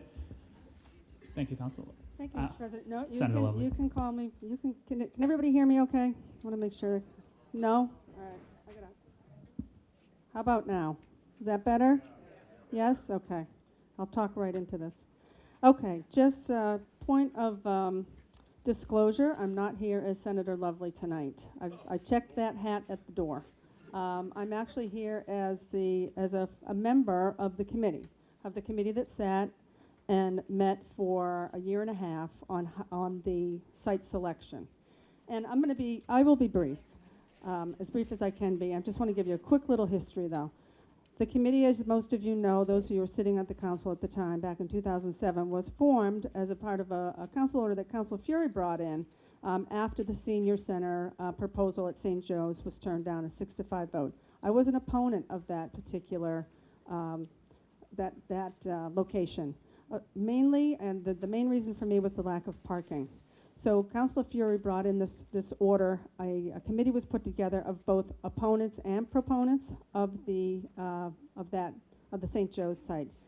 And I recall that was a very emotional vote that night, as a matter of fact, and a very emotional process. But here we are, several years later, and what you have in front of you is the site that was selected by the mayor. Now, the committee, the site selection committee met for, as I said, for about a year and a half. We met probably 25 or 30 times. We formed 3 subcommittees. One subcommittee took a look at all of the sites, available sites, public sites across the whole city, and narrowed those down to the two sites. The third site was also inserted during the process of a public-private partnership. Those 3 sites were chosen by the committee. Yes, the committee members had certain desires as to which one they thought would be better than the other, but not one site, it was said earlier, not one of those sites was preferred by the committee itself. By different committee members, yes, but the committee's recommendation was that all 3 sites would be put forth to the mayor for her deliberation. She then took those sites and did a much more comprehensive review and then selected the site together with the funding mechanism that she thought fit the best, as you would say, the wallet of the city, and that became the Boston and Bridge site. Myself as a committee member, actually the site that I preferred was Mack Park. Didn't make the top 3, actually. So, but that was my top site that I really liked. But I knew as a committee member, once the mayor picked the site that she thought would work best, I was going to support that site, no matter which one it was, Boston and Bridge, Fort Lee, or Salem Willows. It happened to be Boston and Bridge. That's the site that went forward. Let me just digress very quickly. Matt Vino, our former colleague, wanted to be here this evening to be able to present to you, and I was going to be backup. I'm actually presenting for Matt tonight. As you know, he had a medical issue a couple of weeks ago, and he's home recuperating. But he would very much like to be here, but can't. So Matt, we send our best and well wishes for a speedy recovery. So that site was selected, and then the mayor put together the funding mechanism of the HUD 108 loan, which I actually thought was quite clever, because under former Mayor Yusevich, and certainly no disregard to him, he came up with the site of Satella Lane, but could never come up with a funding mechanism to put it together. We've been trying to get a senior center here in Salem for 30 years. Now, over the last 30 years, actually a little better than 20 years, Peabody has a site. The new site. I think they rehabbed that building probably 20, 25 years ago. Danvers has built a site. Beverly has built a site. Marblehead and Swampscott have recently built sites. And what do we have here in Salem is the existing condition that we're in. Now, I've spent a lot of time in this building, not only as a part of the site selection committee, the Interior Design Committee. Actually, after the site was chosen, I then switched hats and went over to the Interior Design Committee and worked for many months, the better part of a year, with the interior designer, the architect, and a really great group of volunteers, Salem residents. And then we started to do the interior design.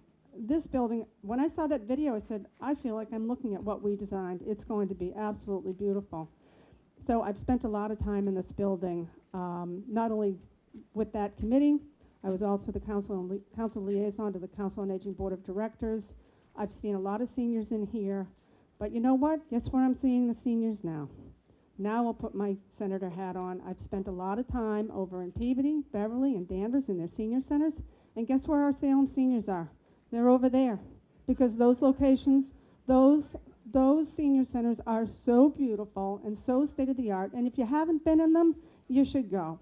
Go visit. I was actually at Peabody's Council on Aging today for their St. Patrick's Day celebration. I was there last month for Valentine's Day, and to Beverly as well, and Danvers. And let me tell you, today, there are easily 250 seniors in their big function room, so enjoying themselves. And last month as well, I think they had a 12-piece orchestra and dancing, and you know, and I saw so many Salem seniors there that I know. And many of them have come up to me and said, why can't we have a new center like this? We would so like to be able to be in our own center, but we go to other locations because of the condition of this building. So I know that there are challenges with the site that's been selected. I know, Councilor Sosnowski, you're concerned about what's under the earth. I know it went through a very thorough process with the Department of Environmental Protection, and I understand. I want to make sure that our seniors are safe there. I want to make sure our kids are safe there as well.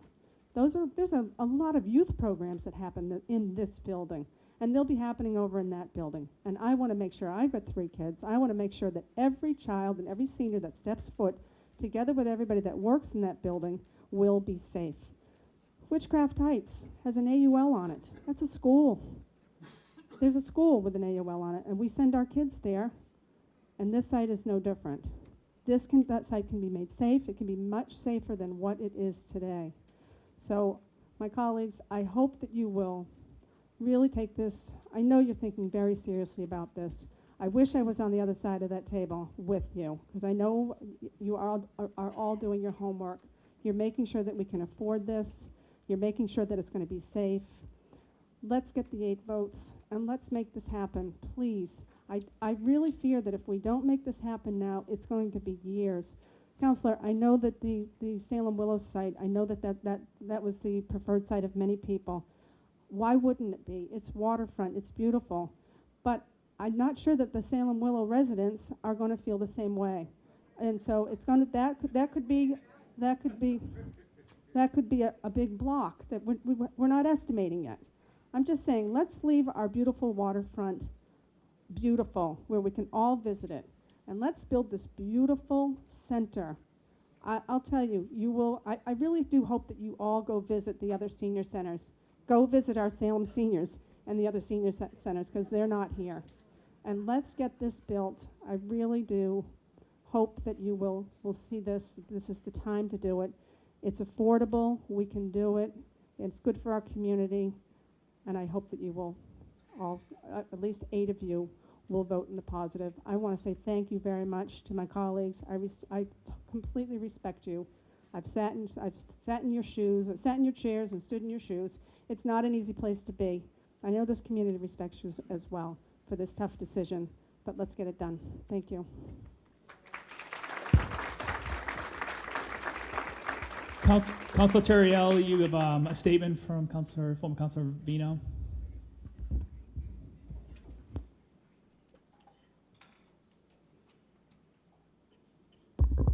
Thanks. As you all know, thank you, Mr. President. As you all know, Councilor Vino couldn't be here tonight because of his medical issues, but he sent me a statement to read on his behalf because he's a friend of mine as well. And the statement just verbatim is as follows. My apologies for not being there to speak to you in person. As you know, the construction of a new senior/community life center is an issue that is near and dear to me. and I remain very hopeful that we as a community can cross this last bridge to making this a reality. We are so close. Our seniors and the entire Salem community deserve this beautiful new facility. I thank those councilors who have voiced their support for this proposal, but my appeal tonight is to those councilors who are inclined to vote against it. I know the Boston Bridge parcel is not your preferred site. I understand why you and others feel that way. That is a completely valid opinion. But the decision tonight is not, quote, what do you believe is the best location for a senior center? The question really is, quote, do you want a new senior center now, or are you okay with waiting for some future date, some future opportunity that might not exist to build it somewhere else? If this proposal fails, the only reasonable assumption is that we will then be many years away from a new facility. I believe that is not acceptable.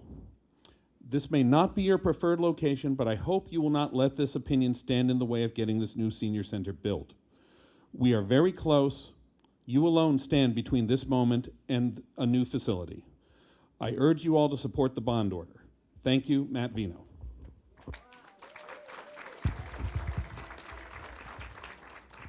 Thank you, Councilor Turiel. First up, I'm going to have former Mayor Tony Salvo. If you'd please step to the mic. I don't. Does that microphone come off and we can pass it down, or do you have to come up to the mic?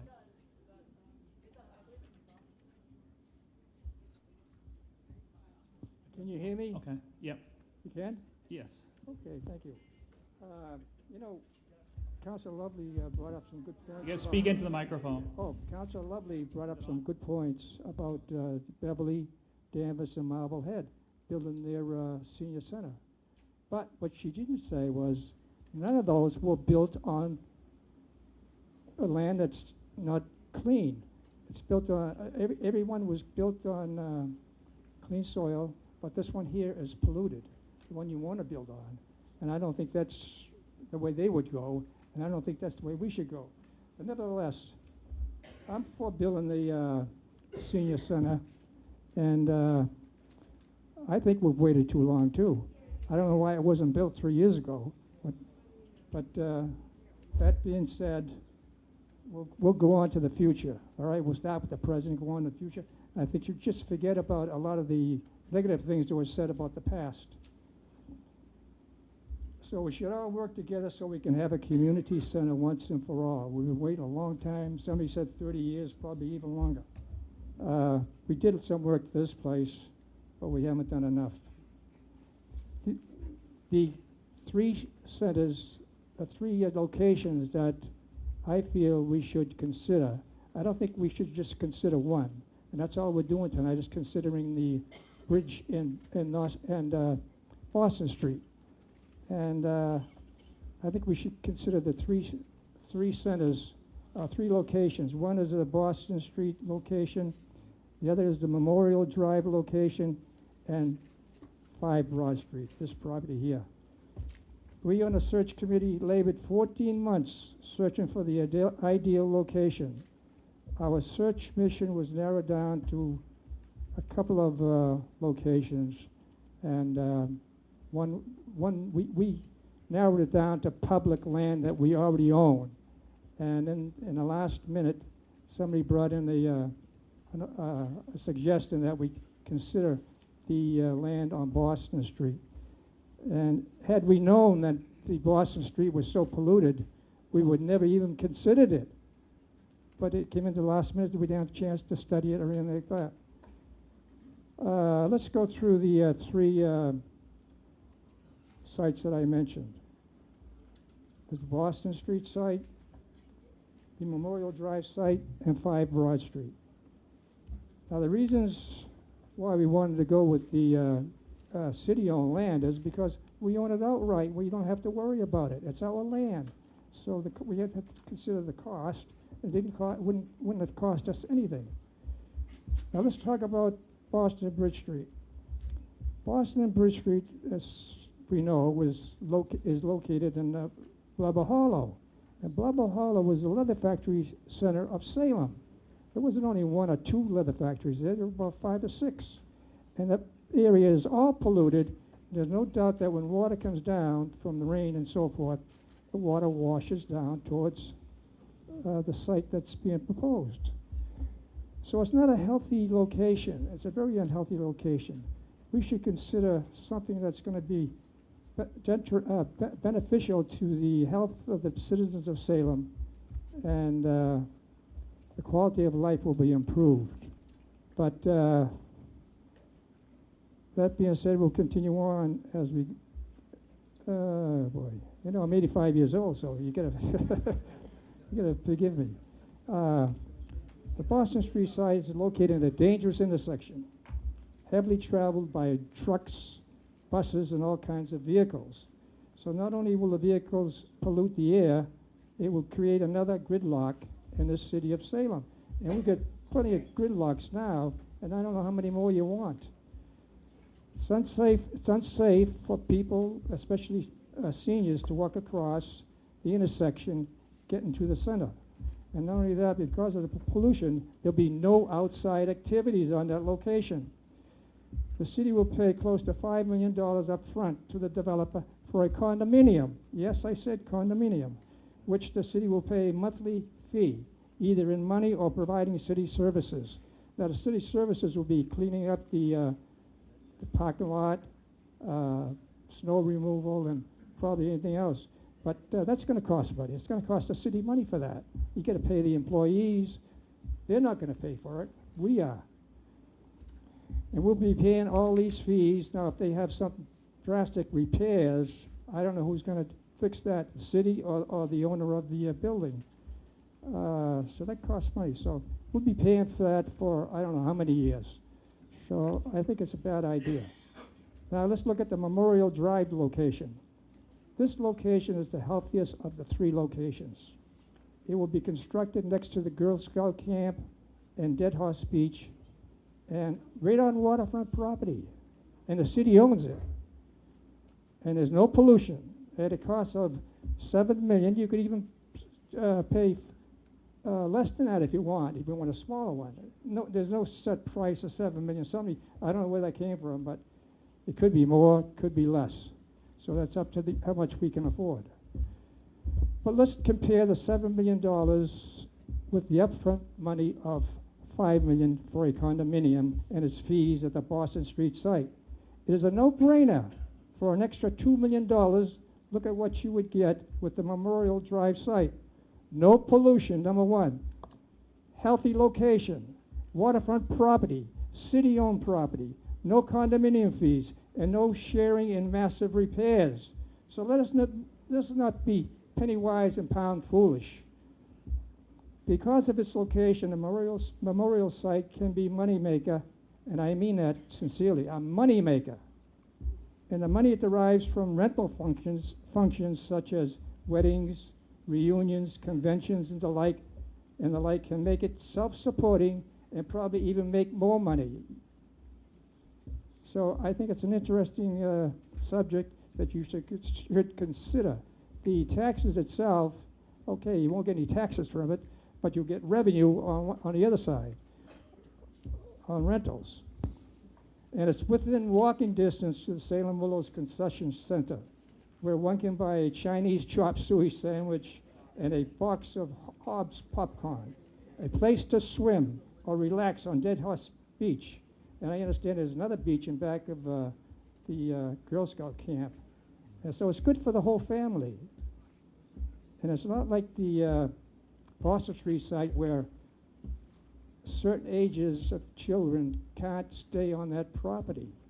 I think it's just 4 hours they can stay on the property. After that, they have to get out. Well, the same thing with seniors. Seniors are more susceptible to diseases than younger people. And I know, like Councilor Sosnowski, and I didn't know about your mother being a victim of the high-grade Sylvania sickness, which was caused from beryllium, and that's still in the ground, and that's poisonous. It hurt a lot of families. Mayor Salva, I don't mean to rush you along, but it's been over I'm 5 almost minutes. finished. I'm almost finished. I think we have a lot of people here that need to speak. I know. It's a good thing, too. This is like a town meeting. I think we should have more of these and let all the people speak. All right. Instead of pointing fingers, let us work together and get a first-class center built as soon as possible. The Memorial Drive site, in my opinion, is the best location by far, and my second choice would be this building here, 5 Broad Street, because of finances. In conclusion, we, the citizens of Salem, have waited too long, and we are now in overtime. No more rhetoric, no more secret plays. It is time now to act. The ball is now in the City Council's chambers. It is solely up to the City Council to make the decision as mandated by the city charter. No one else has that authority. Councilors, well, that's it. Okay, that's enough. Thank you very much. Thank you. Oh, can I just say one thing? I can't stop you, I guess. All right. This particular building was studied by an architect, and he said that for $2 million, you could fix this place up and put an outside elevator on it and change the layout a little bit. For $2 million I'm talking about, something you're talking about affordability, whether you can afford one on Boston Street or afford one down at the Willows. If you can't do it, you build it, you rebuild this one here, and then when you get money, you can, later on, you can buy a real center. All right, thank you very much. All right, thank you. Someone grab the microphone and just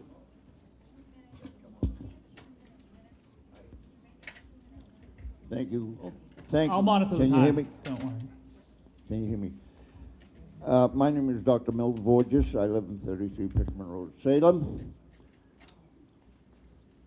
During this meeting, all I've heard was wealth, money, money, money, but not one thing was said about the physical health or the mental health of the seniors.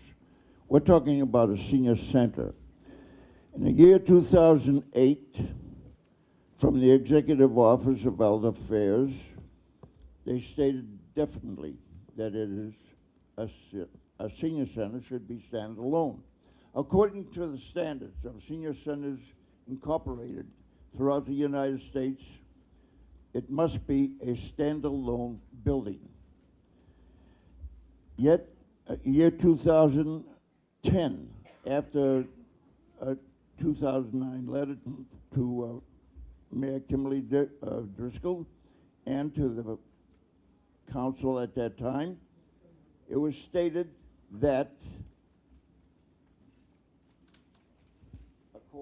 a coalition of persons from Salem wrote to the Health Department of the Environmental Protection, and there's no way this person is going to be able to finish off all the requirements on the back of this paper, which the council will get.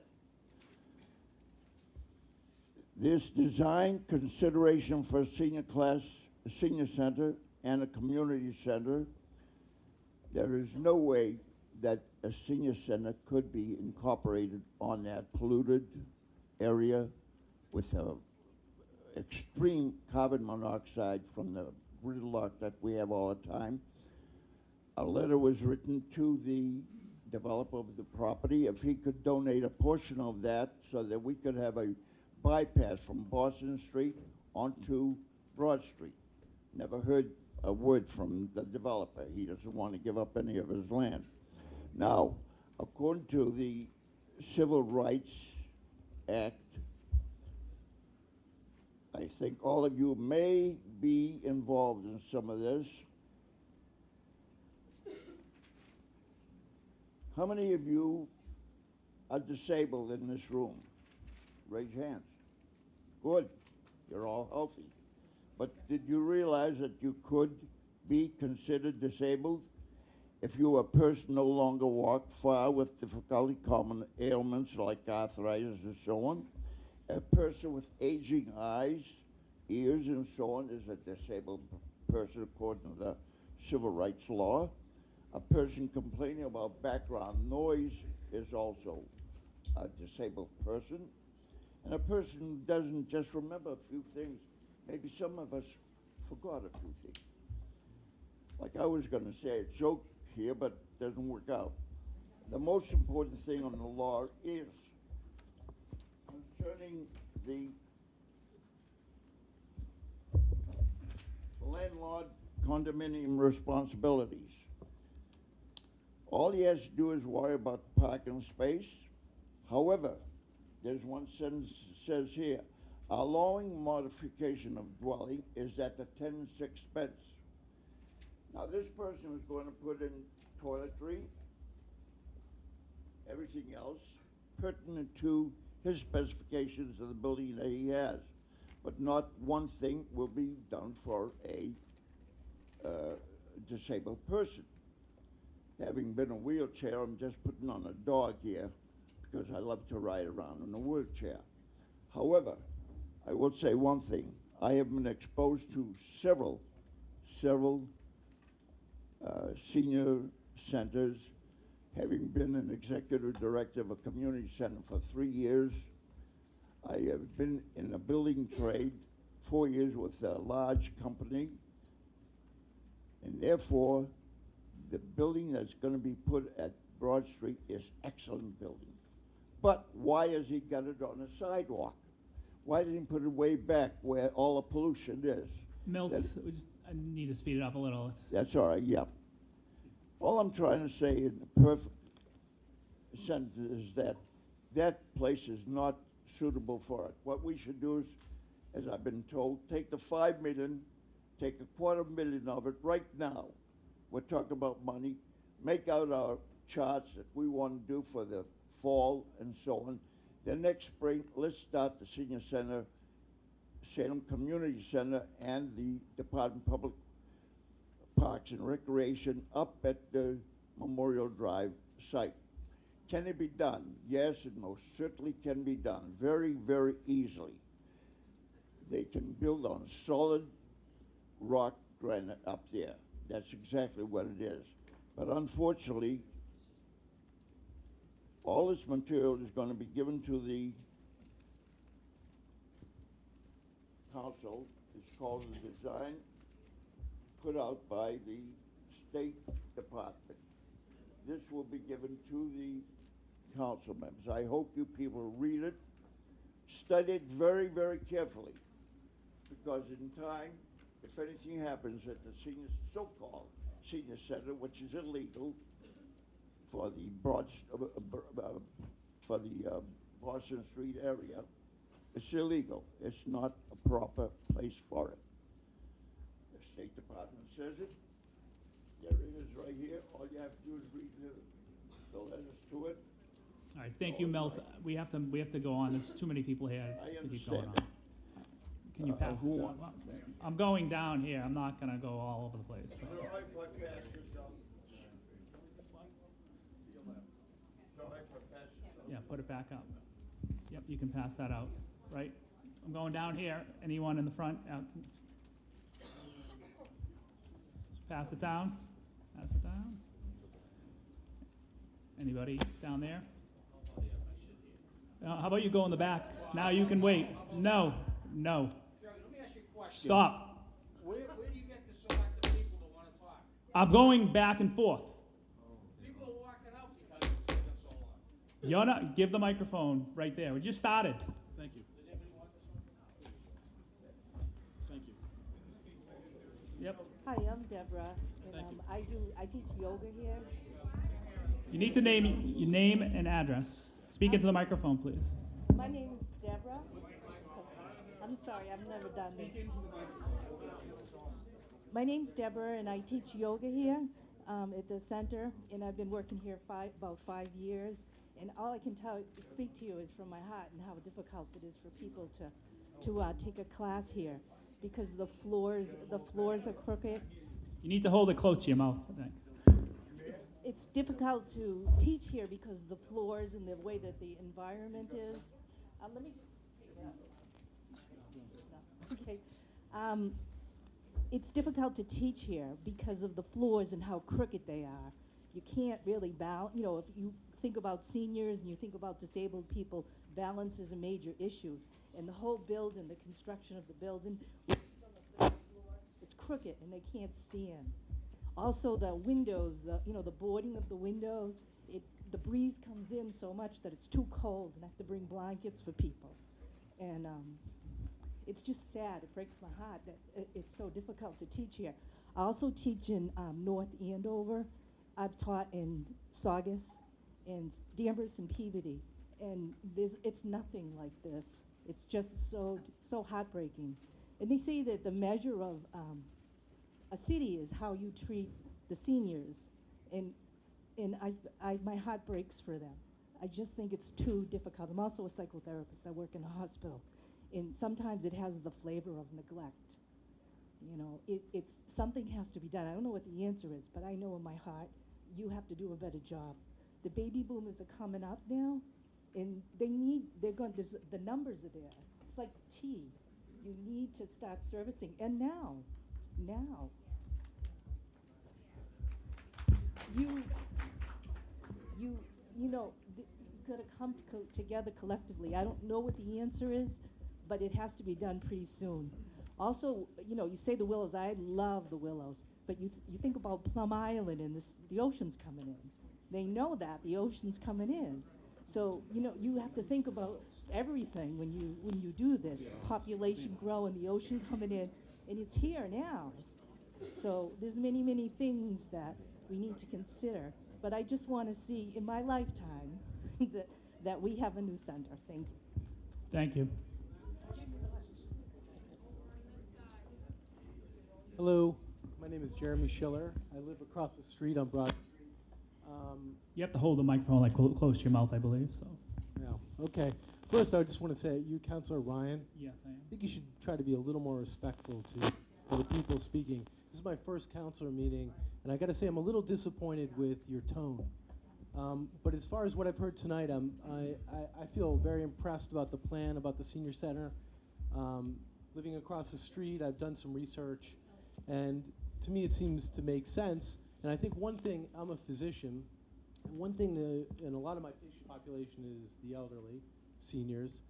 One thing that has not been brought up is how someone lives who's retired and is a senior, and their lifestyle, their space, the respect that's shown to them in the building in which they live is a sign of health. And I think that should not be lost on what we're talking about.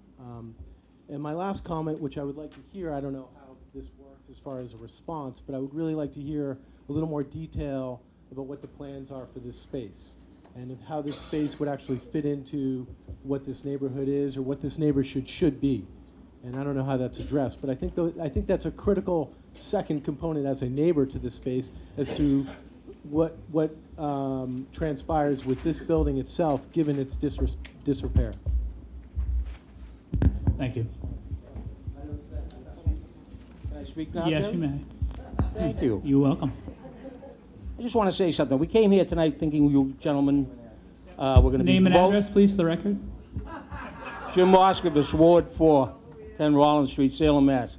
978-745-6471. No, I'd like to say something. We came here tonight thinking that we were going to only revisit the funding and get a vote on that. And so far, we have revisited other sites, people's personal agendas. I'd like to see some kind of control up here and to figure out what's going on. When I leave here tonight, I don't think I'm going to know what's going to go on until I read in the papers tomorrow.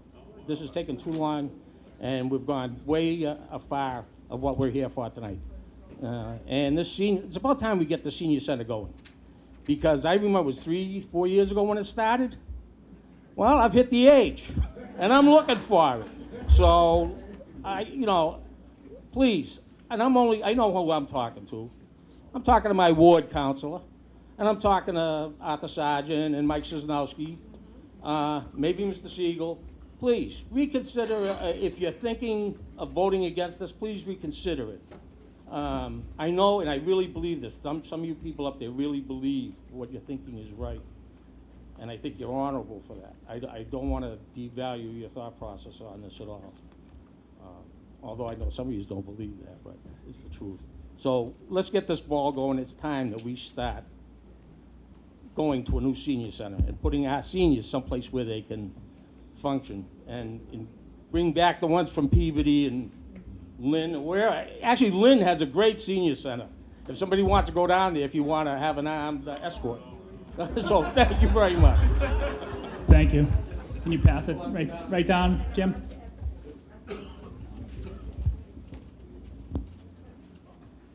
Hi, can you hear me?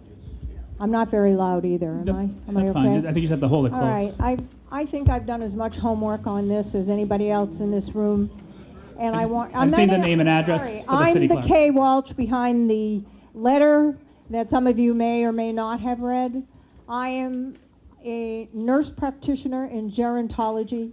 I have been in elder care for several years. I love this center.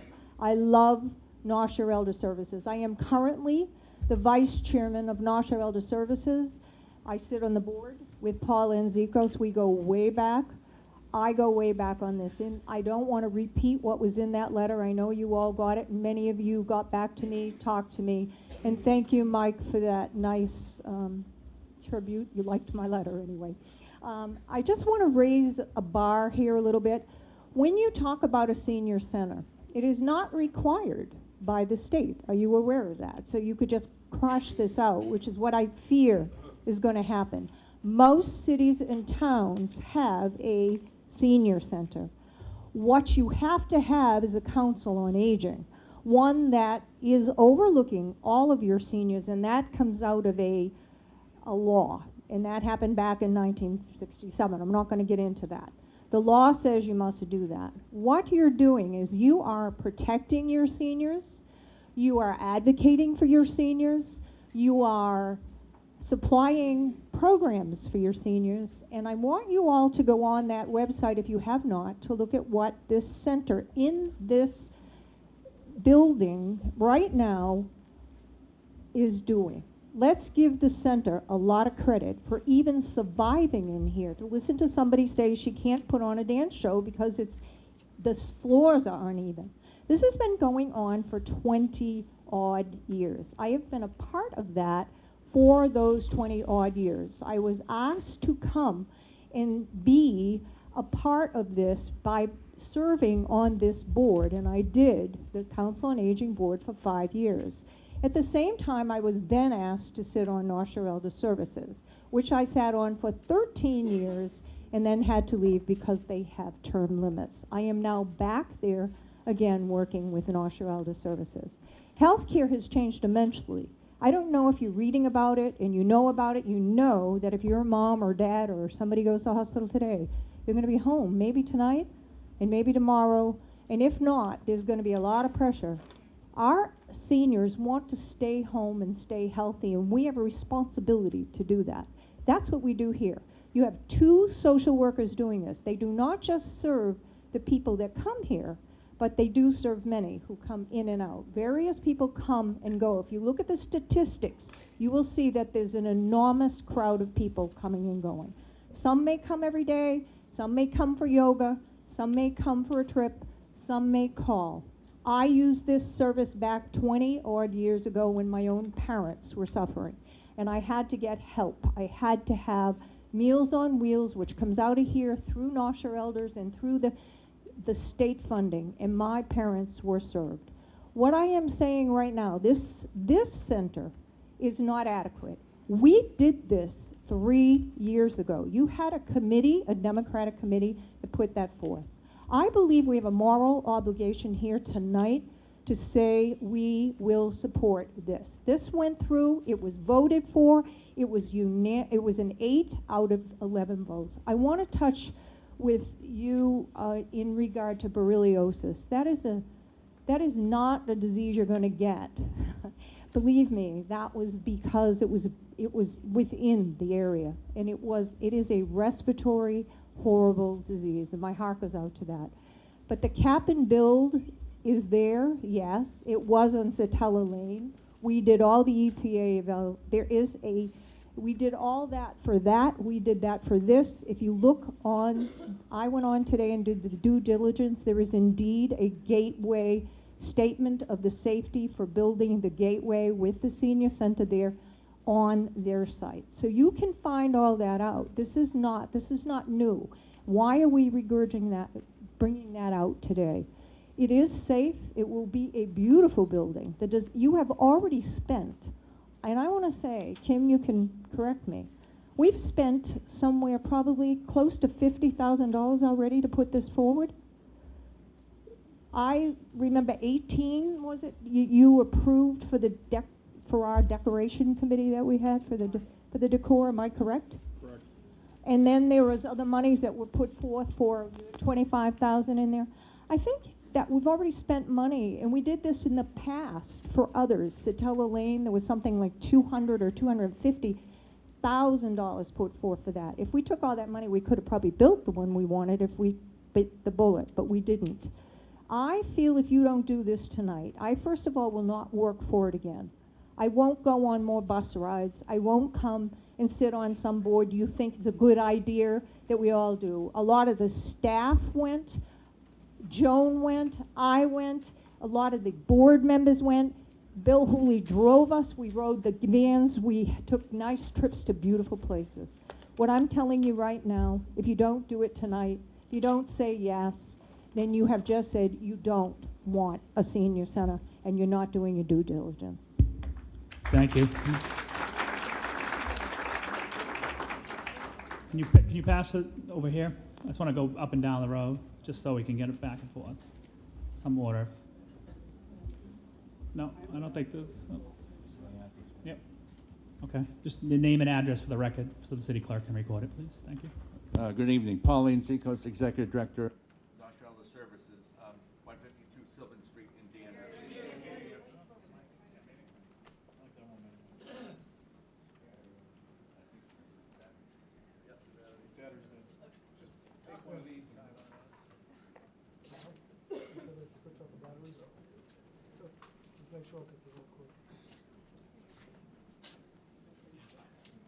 Good evening.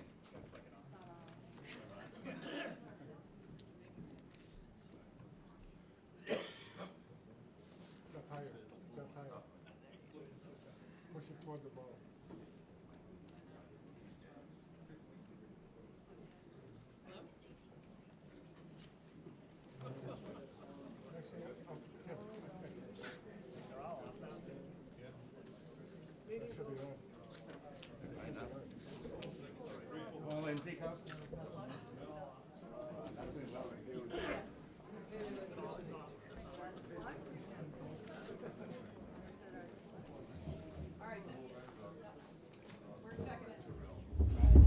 Oh, there you go. There you go. There you go. Okay.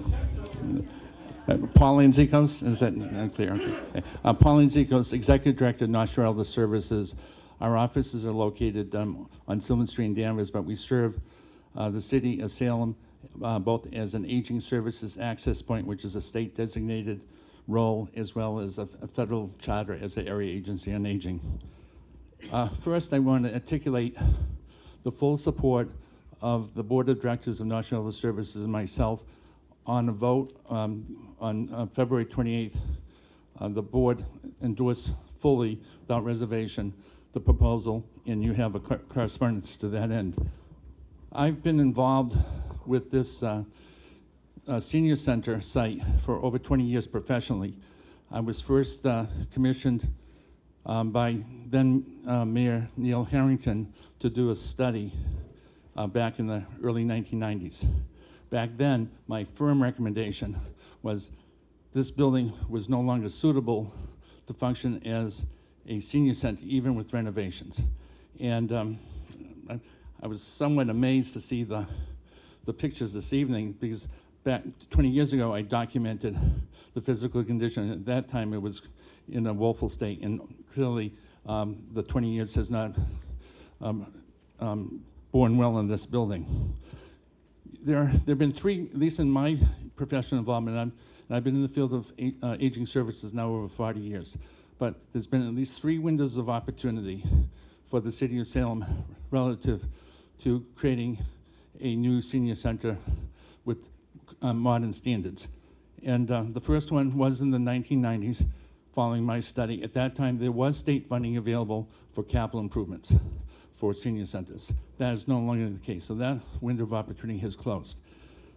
In 2007, there was a second window of opportunity relative to the proposed use of the St. Joseph site. That was not viewed as feasible. That window is now closed. Today, there's a third window open of a proposed site with viable financing proposal. It's in my opinion that if this window closes, it's going to be very unlikely that the City of Salem will have yet a fourth window of opportunity. Relative to site selection, yes, as a member of the committee, I saw a lot of favorable elements to the sites down in the Willows. Clearly, the panoramic views were quite inviting. However, given the financial realities of what it would cost to develop those sites and the types of financing or lack of financing available, clearly it was much more feasible with the Boston and Bridge sites. Additionally, the close proximity to other services, healthcare services, retail and food establishments, and frankly, the well-traveled roads make that a very desirable site. And rather than having a standalone center, today's state-of-the-art calls for integration with as much other activity in the community. In fact, the two most recent senior centers on the North Shore in Marblehead and Swampscott are not standalone. They're integrated with other functions, recreation in Marblehead, and actually a high school in Swampscott.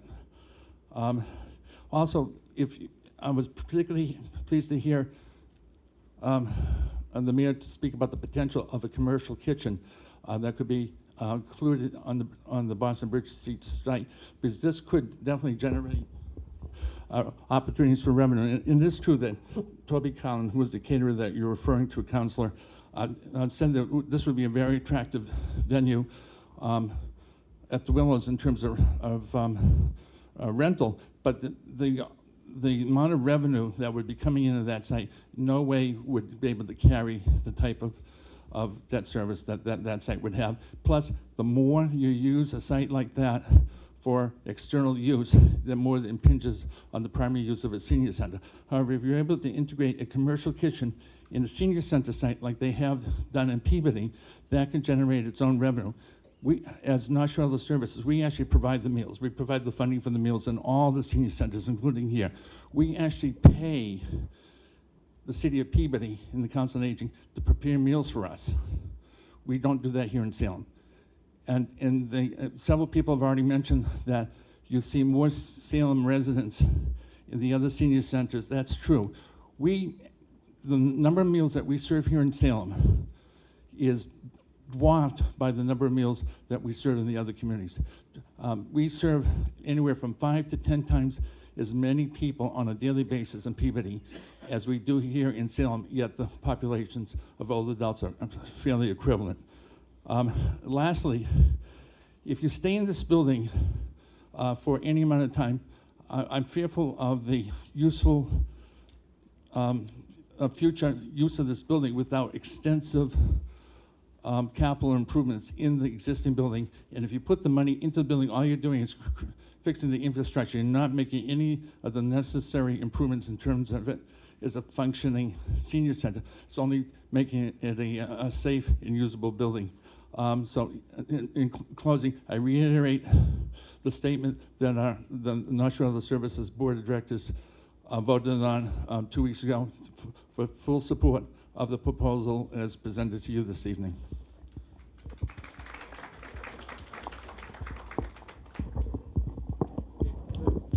Can you take the microphone and see if you can get it up onto the podium? Just so. Does it work? Can you hear me?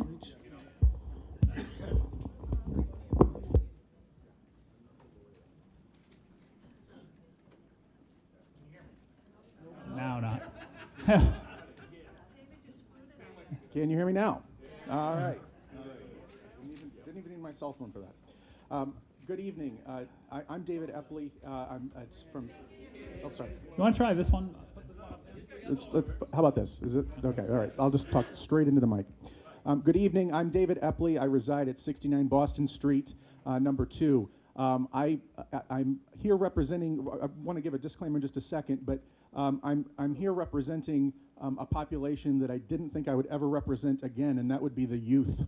As constituting myself as a 41-year-old in this room, I feel like a younger person. But it highlights a very important point, and that is that all of us in one time or another are going to rely upon the services of a senior center and a state-of-the-art senior center at that.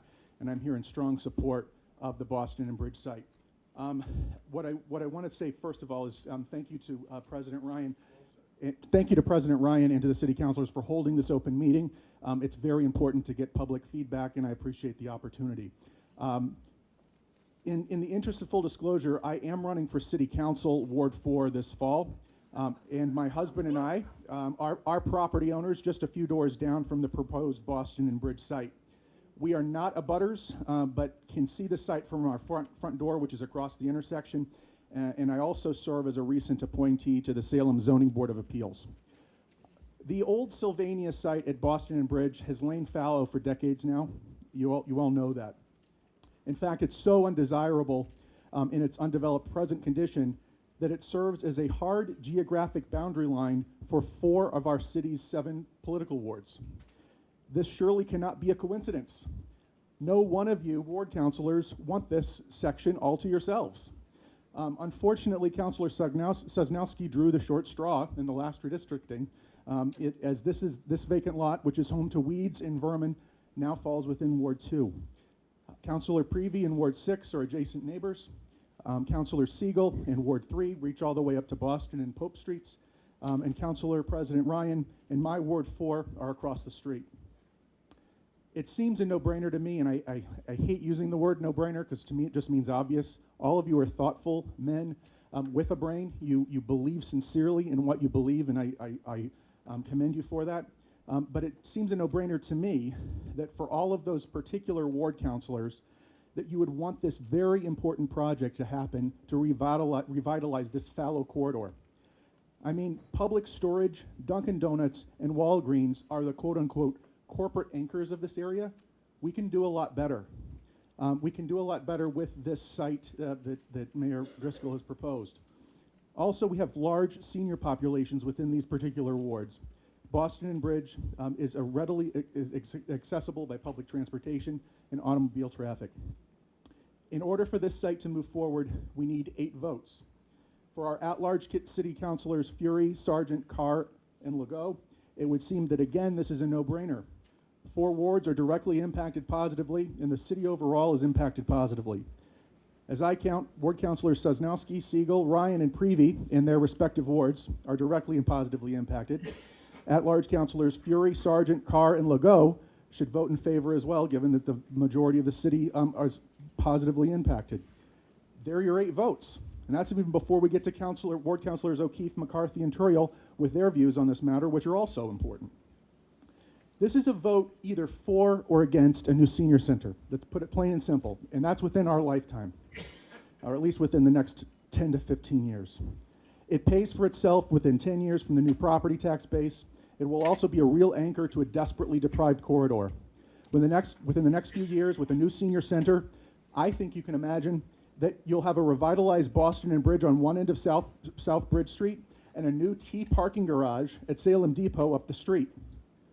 That's 2 bookends of positive development for that very underserved part of the city. This will encourage thoughtful industrial and commercial development for years to come, helping to stabilize rising residential tax rates. That's very important to me as a Salem homeowner and taxpayer.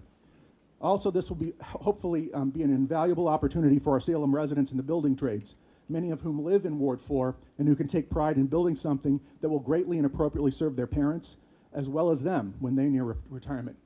And in closing, I want to say one thing. The name of the building is called the Gateway Center. And I think that's very appropriate. It's a gateway not only to the city, but it's for you as a city council. It's a gateway as to whether or not we have a viable and state-of-the-art senior center.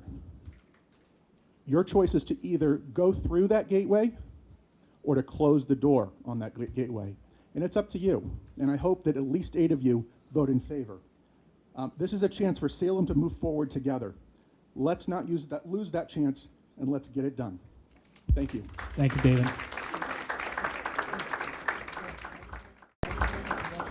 Yes. Go ahead.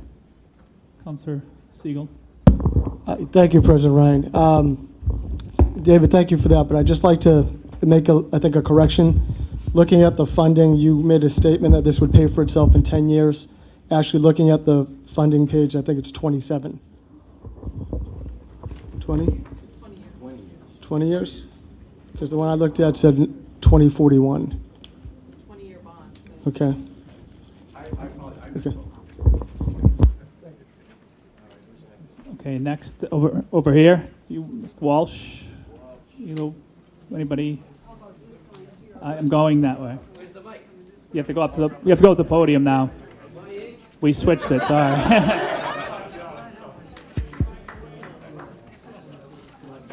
you go, young man. I made a few notes. Turn it on. Turn it on. As you know, not on. Geez, I'm sorry. You're good to go. As you know, that better? I was the principal at the Carlton School for 36 years. And they built a brand new Carlton School. And Mike Cisnowski is well aware of what happened there.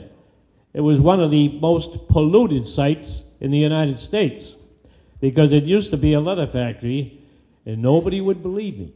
So I went underneath the building and I found the lime pits and I found the chromium and so forth and so on. So they built the school. Well, before they do it, they had to take 55 truckloads of chromium and bring it up to Canada. And they had to bring 45 truckloads of arsenic and bring that to New Hampshire. So we gave all our stuff away to those people. Now we have the most beautiful school in the city, and let me say to people, especially Mike, all Mike's kids went through the Carlton School. All my brothers and sisters had kids go through the Carlton School. None of them had any diseases that I'm aware of. I was there for 36 years, and I think I still have my brain. So, let's get rid of the idea of scaring people, all right? Some other mayors had a chance to build the senior center. We probably could have built the senior center before we built the police station. However, we'll let that pass. Another one is, if you notice, the senior centers, where are they located? Where are the senior centers located? Peabody, where is it? On the main drag. Marblehead, where is it? On the main drag. Where is it in Lynn? On the main drag. Traffic all over the place. The people ignore it because they're happy in their new center. They don't give a damn what's happening around outside. They're inside having good times, eating great meals, dancing their life away. Now, let's see. What else have I got here? Oh, I would like all these men who are going up for re-election to really consider what you're doing. Because it's going to be very interesting what happens in the next election. So I would think carefully about what I do tonight. Now, I'm not threatening anybody. I'm just telling you that some of the stuff that's being said is a lot of bunk. Bunk. I work with these people here every day just about, and I have a good time. Don't we have a good time? I can't hear you. Yes, we have a good time. So let's get busy, get the thing done. Joe, you're an old guy. You're older than I am. So I want to have this thing built, Mike, before I die. The least you can do, I'm 82, maybe I'll live, what, another 5 years? Although the nurse at the hospital where I'm visiting my grandson's in a hospital in Boston, she came in and she says, gee, your wife looks young. I said, yeah, how old am I? She says, oh, yeah, 62. I gave her a big kiss and said, okay, you can live forever, lady. You're in good shape. So now, I expect this handsome young man to really put his head to work tonight and think carefully. And this gentleman, you know, Witchcraft Heights, we had that big problem up there. None of the kids got cancer. None of the kids got anything from it. It's all cleaned up now, right? Right. He did say right. So, I don't see what problem there is. What's that? No, it's not a show. I'm dead serious. Dead serious. There's no reason not to build this. She's got all the financial part put together, Mr. Siegel. Do you have any other problems with the financing? Why should we lease it? Okay. You don't have to answer that. Okay, next person. Thank you very much for listening.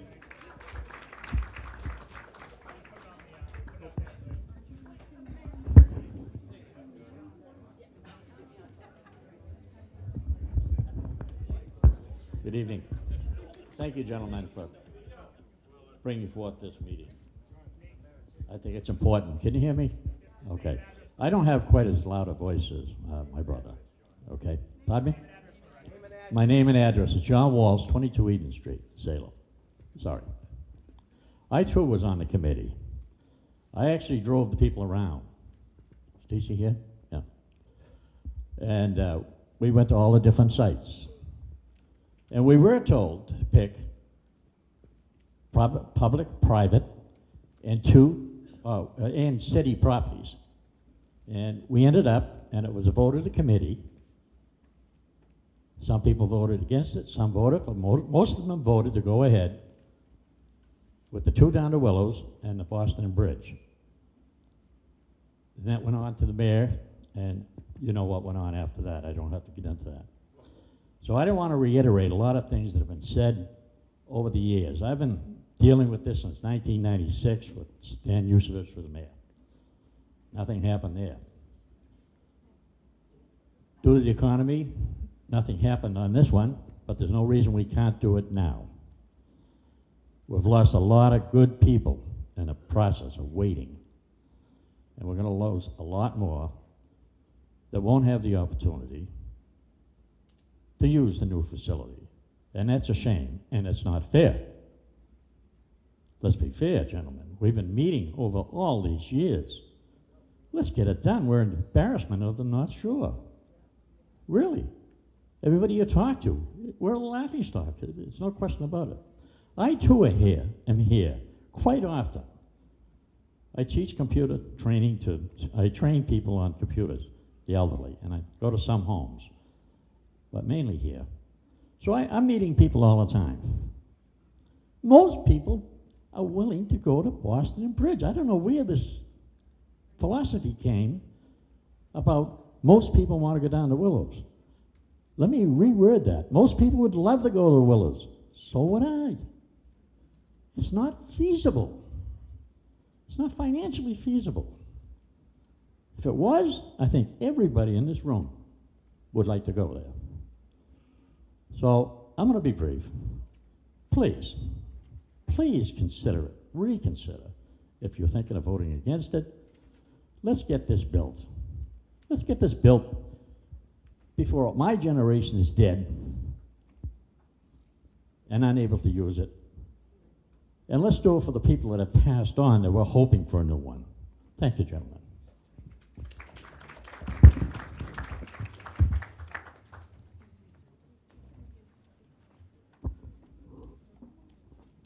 Anyone else down the second row right here? Going? Please step to the microphone, name and, oh, she's coming. Okay, take your time.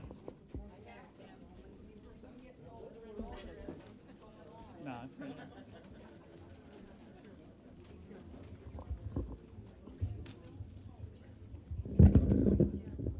My name is Pamela L.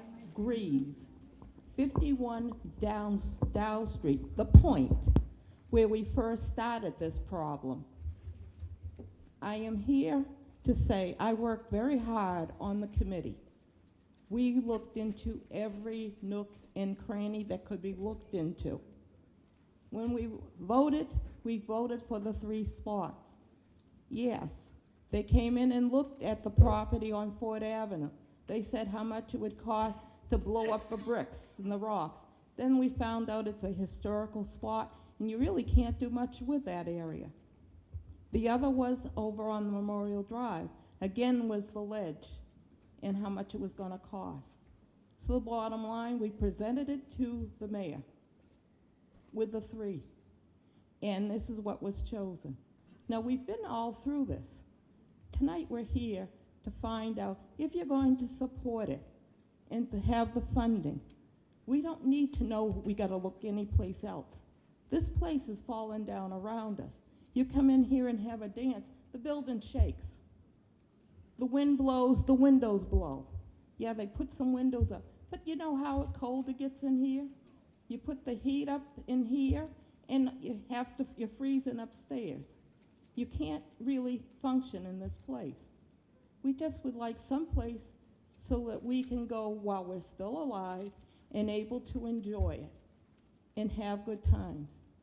The grand space that's planned in the new one, it's going to be utilized, and also the cafe, have a possibility of a cafe and make money for the place. We picked out furniture. We've looked at interior designs. You wouldn't be sitting on uncomfortable seats. They're going to be very comfortable. The outdoors is going to be so you can have a bocce and also sit out there and maybe have a cookout. But it's going to have some air and some place for you to sit. That's all we're looking for, is some comfort before we have to go to our final resting spot. Thank you. Thank you. Anyone here in the second row going? How are we going to get over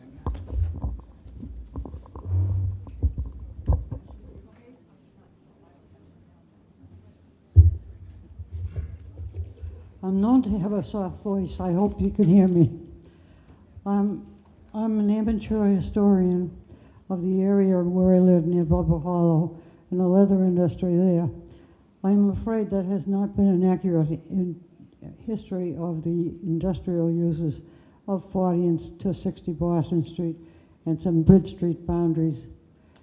We have been checking the site with the DEP and researching the leather factories that existed there. There's solid documentation that they existed, and we see many areas that have possible contamination from many vats or waste areas that were present in the manufacture.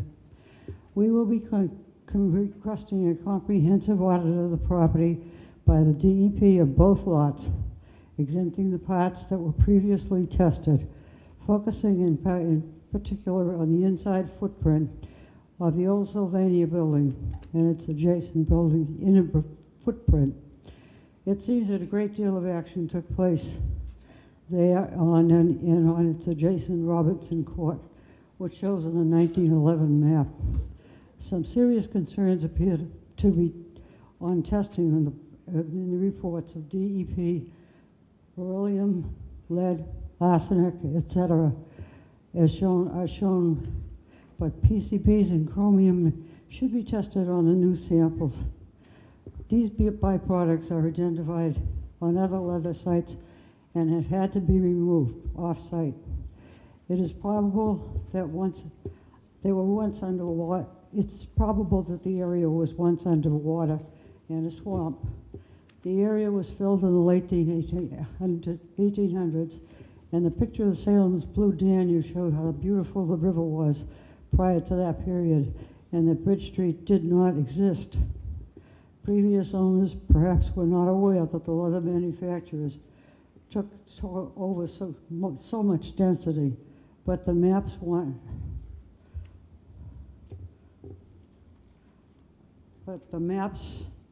advertisements, Salem fire insurance records, news photos show that fact.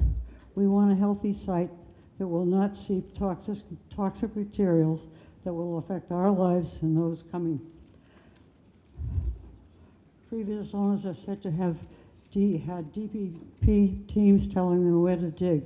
It does not make it very safe. Please honor our request.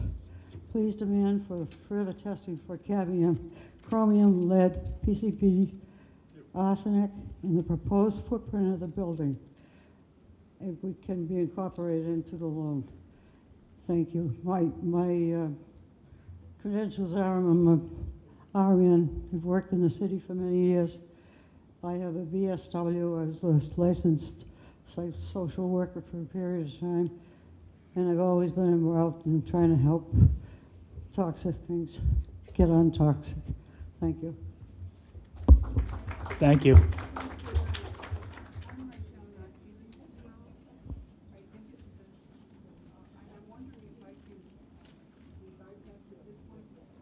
Okay, thank you. Yep, that's fine. Okay. Rosemary, do you have?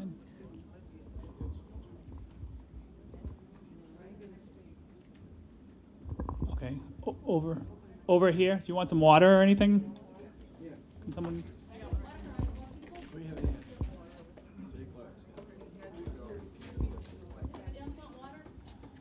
We got it. Over here, yep. Hi, my name is Jeff Millar, and I live at 26 Beckett Street. I was in this room, the last time I was in this room was 4 years ago, almost to the day, I believe, for a public hearing on this proposal. I believe it was March of 2009, and at the time I remember looking around and thinking that I was the youngest person in the room by about 10 years, and I was really sad to say that, actually. I think I've graduated, which is great. I think I see some more younger people around today than I did back then. But the thing that really disturbs me is we're having exactly the same conversation, down to a lot of the time the same people saying exactly the same things we said 4 years ago. I remember walking out of that meeting 4 years ago thinking, my God, this may not get done during my lifetime. And I'm sitting here thinking the same thing right now. I don't know that a senior center will happen in Salem in my lifetime. I've looked at this proposal, and there are warts. You know, I think it would be great to have a site up at the Willows. From the math that I look at it, it's going to cost the taxpayers who are in this room, in this city, paying taxes today, about $10 million more to do that than it would cost the taxpayers sitting in this room today to do it at Boston and Bridge Street. I don't think you're ever going to find a model that makes more sense financially than this one. And I would encourage all of you to go ahead and vote for it. And that's all I have. Thank you. Anyone in this row right here? Okay. Thank you. Excuse me. My name is Patricia Gorton, and I live at 15 Cloutman Street in Salem. I've lived in Salem all of my life.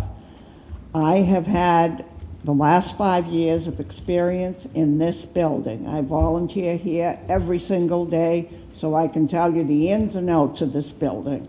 I don't know how much time the younger people have come and visited us or talked to us or whatever.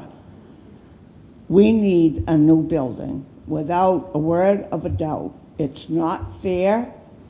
The people 10, 15 years ago, I imagine if Pep Conaccio was still alive,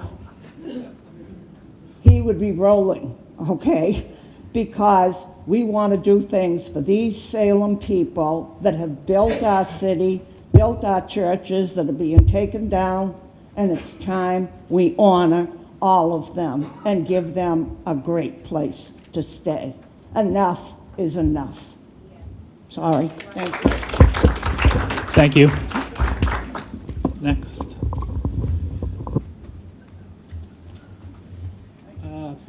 Sorry, I'm a little nervous. Hi, my name is James Willis. I'm a resident of 20 Pingree Street.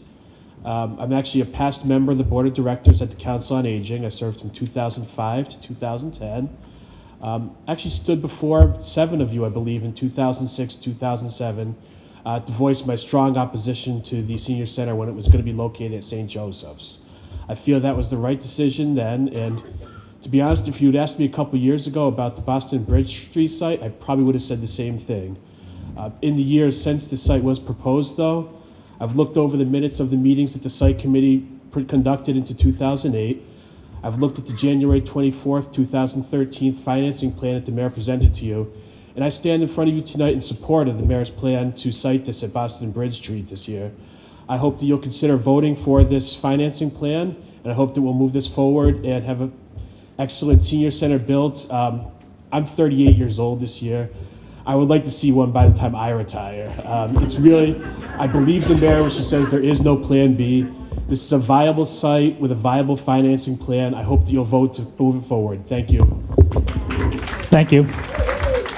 Anyone else on this side in the third row here? Any? All right, I'm going to go back to this side and this over here. Anybody? Any? My name is Stan Poria. I reside at 8 Cottage Street here in Salem. This is just a point of information to Michael. Mike, I'm sure you're well aware of the fact that carcinogenics that you were referring to at the Sylvania site on Boston and Street area, I think it's even worse where it was, where they're now and just completing Salem State College dormitories. That was so highly toxic, it's unbelievable, because they built fluorescent bulbs there, which utilize beryllium. And beryllium, which I believe Kay mentioned earlier, beryllium is by far the most toxic material you can handle in a manufacturing environment. So I think that kind of blows the theory about it being a toxic site. I'm not saying it can't be cleaned up, but I'm just giving it a point of information that the state can get away with building everything they want. And that site there, I'm sure, and they had to clean it up to some degree, but I just stand on the fact that that was a highly toxic location. Just as a point of information, Michael. Thank you. Thank you. Anybody else in the third row there want to speak? Going back to the next row then, if you want to step to the mic.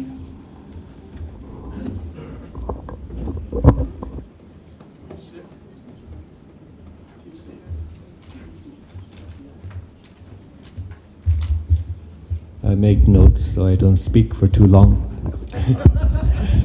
I want to wish you all a happy St. Patrick's Day direct from Ireland. Members of the City Council, my name is Dennis Coleman. I reside at 3 Moulton Avenue in Salem. I have worked in senior services for the past 37 years, 25 of those as director of the PBD Senior Centre. I'd like to make one comment on Mayor Salvo's assessment of functions. We did a feasibility study in Peabody about functions, and we were advised not to do it because of the wear and tear on the building and the cost of operating those functions. It's really not a good source of revenue. Since I retired 5 years ago, I have become a member of the board of directors of the Friends of the Salem Council on Aging. Working with them, we have been able to raise over $20,000 to provide additional support and services for Salem seniors. Tonight I am here not representing any group except the seniors of Salem who urgently need a senior centre they can be proud of. For the past 20 years or more, we have had numerous proposals. I have served on numerous of those committees, and I personally have objected to some. My objections were based mainly on access, or inadequate access and inadequate parking. Tonight I am here to support the proposal submitted by the mayor. I firmly believe that a great senior centre can be built on this site, which is central to all residents of the city and has 394 parking spaces. I was invited to speak at the last public hearing as someone who had a lot of experience and knowledge about senior centres. I can guarantee you that a building in and of itself does not make a good centre. It is the people who work in it and those who use it. The mayor's proposal to use the revenue generated by the building to fund the operation of the centre is creative and reduces the tax burden on the city residents. I urge all members of the council to open their minds to the larger picture and get this job done. The Pope was elected on 5 ballots. That was fast. So.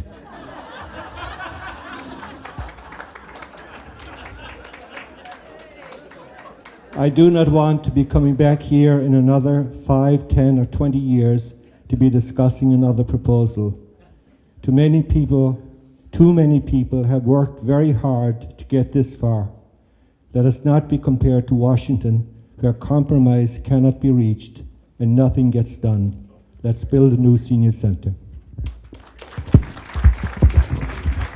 Thank you. Anyone else in that row? Then no one else?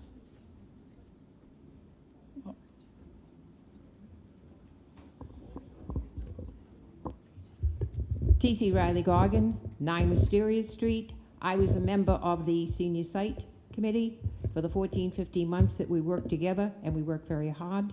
I co-chaired along with Dr. Pat Curtin and Matt Vino, who chaired it.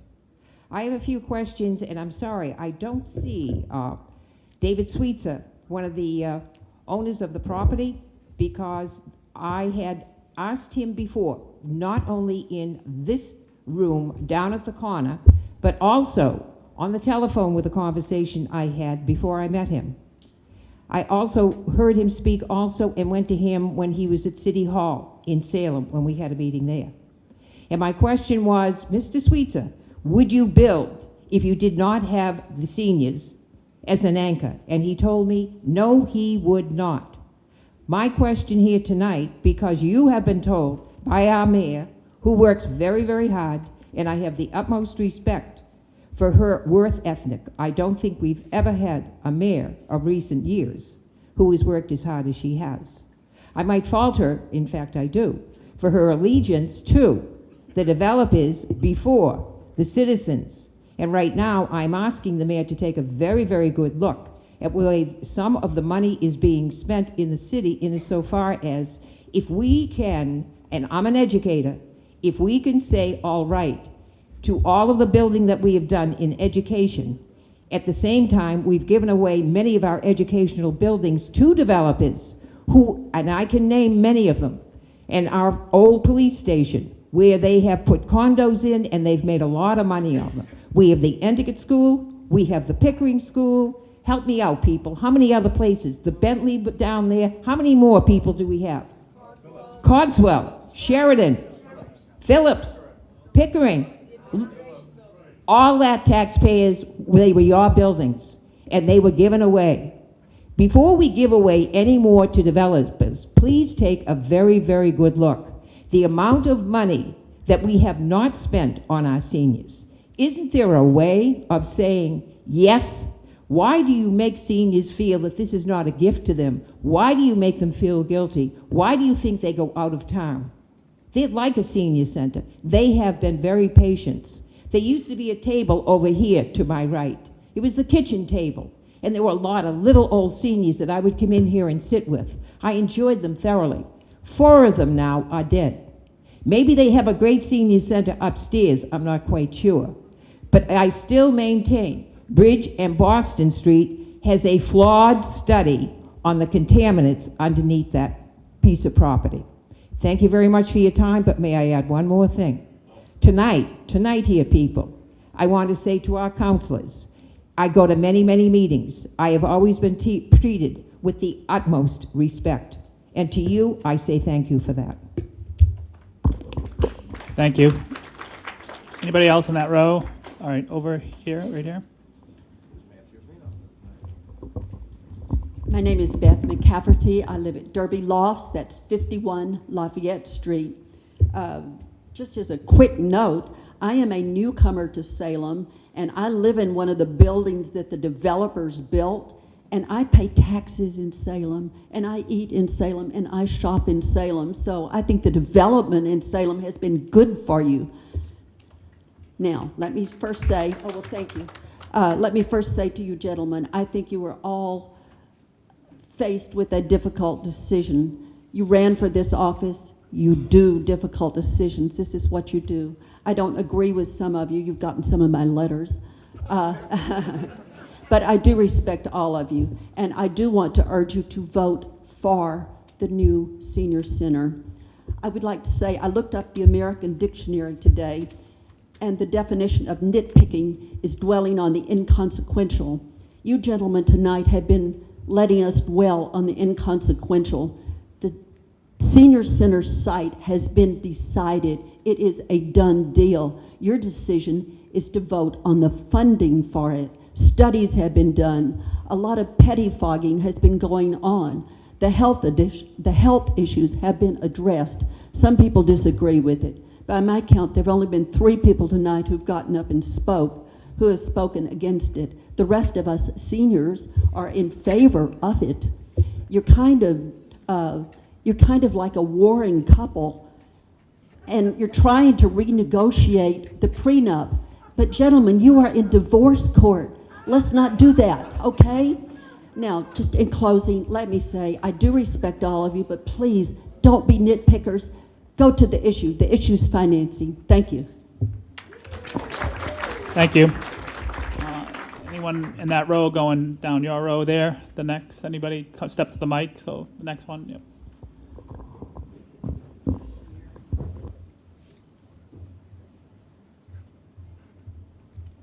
I'm short, so can you hear me? Okay, you can hear me. My name is Diane Robichaud. I live at 7 Foster Street in Salem. Actually, I've lived in Salem all my life. And you know, I hear you talking about this piece of property and the contamination. Where I live down the street, there's a park called Furlong Park. And they discovered when they were doing the park over that it was contaminated. Well, the park is now no longer contaminated. And I have 4 grandsons that play in that park all the time. So another thing I wanted to say, I'm also a member of this senior center, and I'm not deaf, and I'm not in a wheelchair, and my eyesight is not going. I go to a lot of different activities with a bunch of us that go to this senior center. On Mondays, we go to exercise. On Tuesdays, we go to yoga. On Fridays, we go to Tai Chi and meditation. And then after that, we would go to Zumba. And we had Zumba in this room, and let me tell you how funny it was. It was so damn hot in this room when we were doing Zumba that we had to wear summer clothes. Also, as we did Zumba, that AC went and that AC went, and the heat was blasting. It was blasting. So, you know, I hate to even see, I know the mayor said what the oil bill is. I used to cringe when those ACs were going and the heat was blasting. Upstairs in the 3rd floor where we have our yoga and we do our Tai Chi and meditation, the ceiling was actually falling on our heads. The plaster was falling on our heads, so, you know, we had to clean up that mess. But, you know, and the joke of it all is, me and the other people say, we're not going to live long enough to see this senior center. Now, I'm 70 years old, and really, I don't think, if this doesn't come into play now, that I'm not going to see a senior center. Each and every one of you are headed in this direction that we are. And, you know, it's inevitable. And I'm going to tell you, life is like a flash. It's like a movie. It's like a flash. So you know what? The way I look at it, enjoy yourself while you can. And you know what? If this doesn't go through, we'll never see it. But it's a standard joke with all the seniors here. It's a big standard joke. And you know, a lot of us are not in wheelchairs, we're not deaf, and we're not going blind. Thank you. Thank you. Who's next in that row? Just step to the mic, please.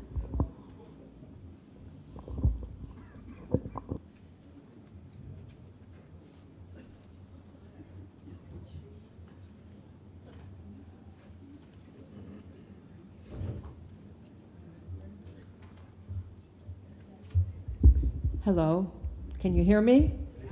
Hi, my name is Linda Locke. I'm a senior, and I live across the street from the senior center here, from this beautiful building that I enjoy looking at every time I pass.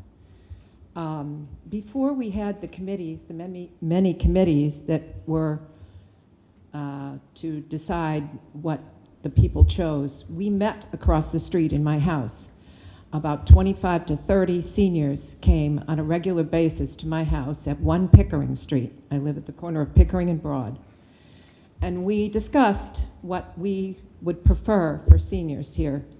We all agreed that we'd like to stay here at this senior center until our preferred site came available.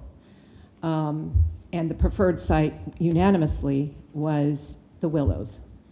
And everybody in our group, we met again for a year and a half. We met with people who, architects and people who came in to talk about the renovation of this building also. The windows, how you would treat the windows. But in any case, there was no one who wanted to go to the Boston site. I also remember being in this room too, where there were hearings on this center, the center proposals, and I don't remember anybody voting to go to the Boston site. I personally prefer the architecture, older architecture. I love living in this quiet, lovely, historic district. We're like a little Boston here, I feel. And so, we're, you know, we were incorporated in 1630. We have historic buildings, and we know how to renovate them and use them. We have enough parking here. There's been plans for added parking.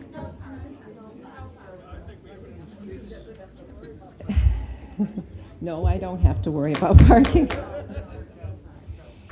In any case, it's not an indictment of this building that it's in the shape that it's in, with the roof, with the gutters, with falling plaster, with a heating system. That can all be changed quite inexpensively compared to building a new center, and this is a standalone center. And as I say, it's a beautiful building, and it, you know, there were proposals to make this building work.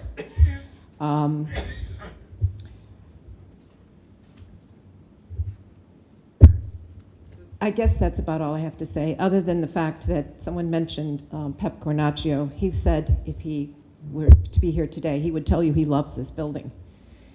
And it wasn't, I mean, we discussed it, he came to our meetings, and I have to speak because I have to be on record that I support you gentlemen who do not agree with this new site. I don't feel that it's never going to happen in our lifetime. I don't think that how can you say that? Thank you. Next over here. Yep.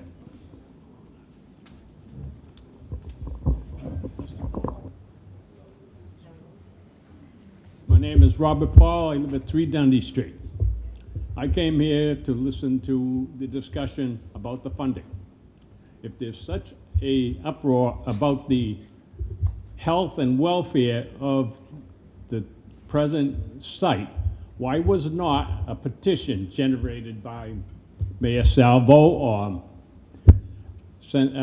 Councilor Sosnowski to change the site? This process has been ongoing for several years, not weeks, months.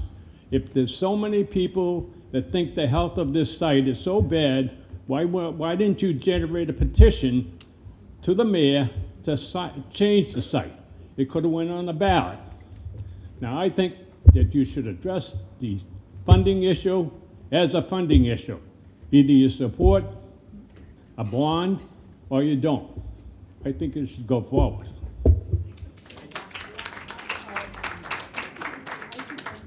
All right, thank you. All right, yes.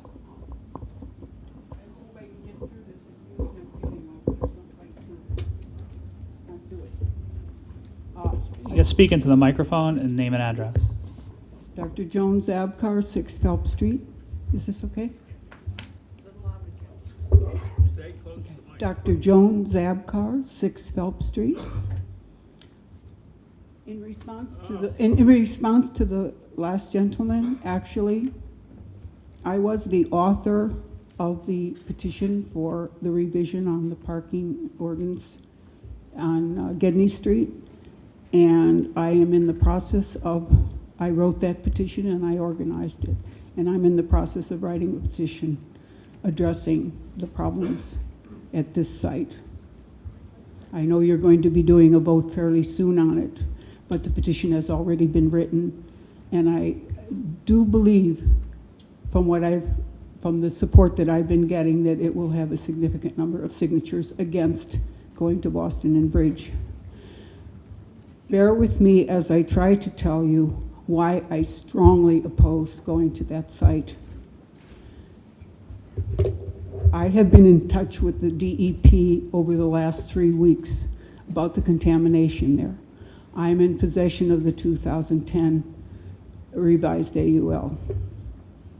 Let me tell you some of the questions I have asked Patricia Donahue, head of toxic waste for the whole northeastern Massachusetts. Please bear with me. It's really hard for me to focus here. I asked her the following question. It's probably the most significant one, but in preparation for reading it, I want to apprise the audience here as to why I am discussing this particular well on this particular site. There are 25 wells on the site that are measuring the groundwater contamination. The contamination in the groundwater at that site consists of VOCs. VOCs are volatile organic compounds. They can move upward into a building from the ground. Now, they're volatile at room temperature, they're volatile, and they move upward into a building that's built on the ground above them. As I say, there are close to 20 wells on the site measuring the various contaminated areas. Now we're going to address the hot spot under the senior center, which is well B102OW.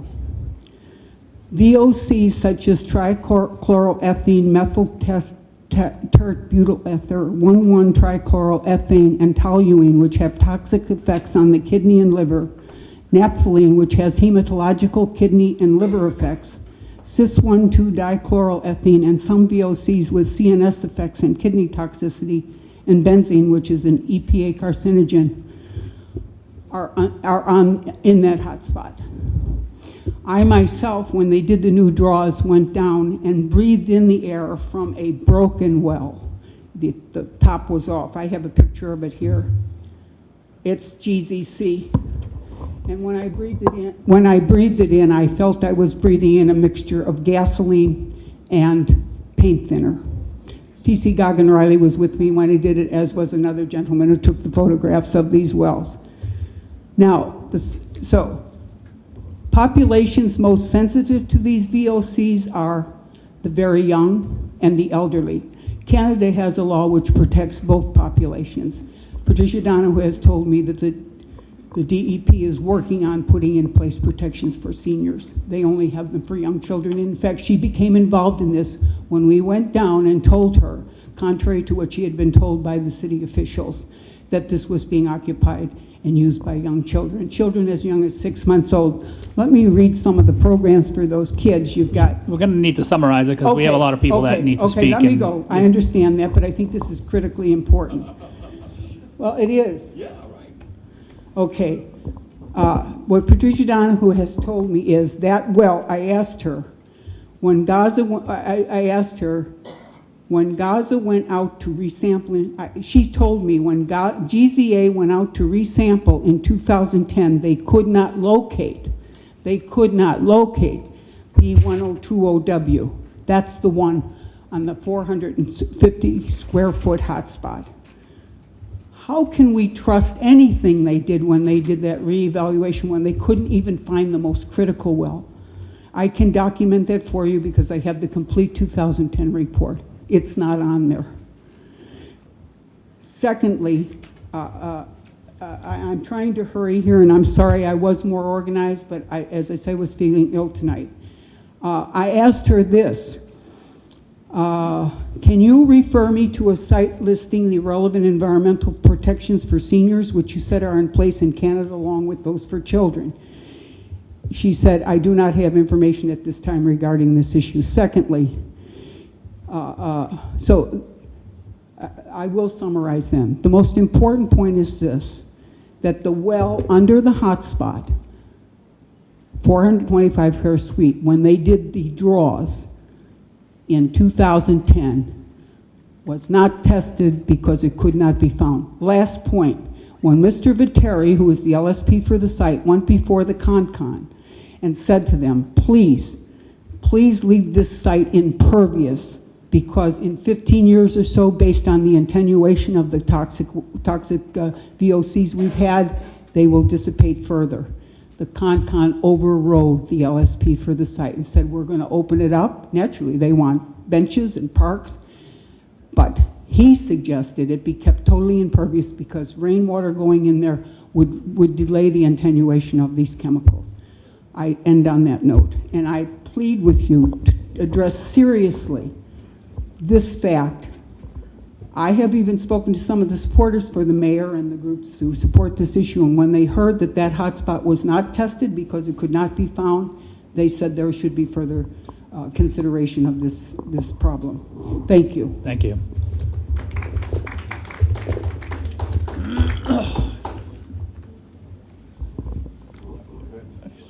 Over here, I think, and like, yeah.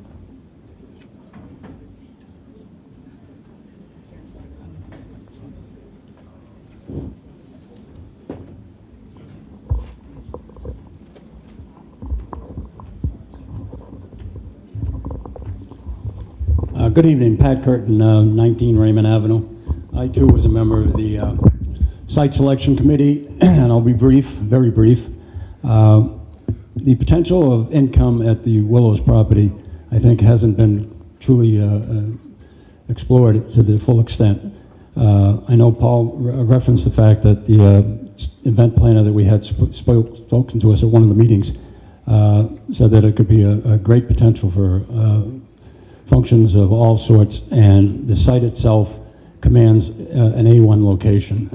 Just to give an example, I believe she was associated with Mistlewood down at Endicott, and their one-day rental down there, because it is on the water and it's such a good site, is $9,000 a day, and they don't even include chairs and tables. You have to provide your own for that price. So the potential is there. It won't pay for the whole price.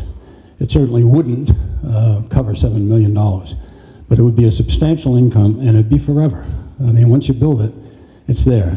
Events don't change. Everybody needs an event sooner or later. We got to look at that. We got to look at it seriously, because what I hear tonight, and we're all saying the same thing, we want a new center. We want the best available site. If we had the choice, the best available site, as it was to a lot of the members of the committee, was the Salem Willows property.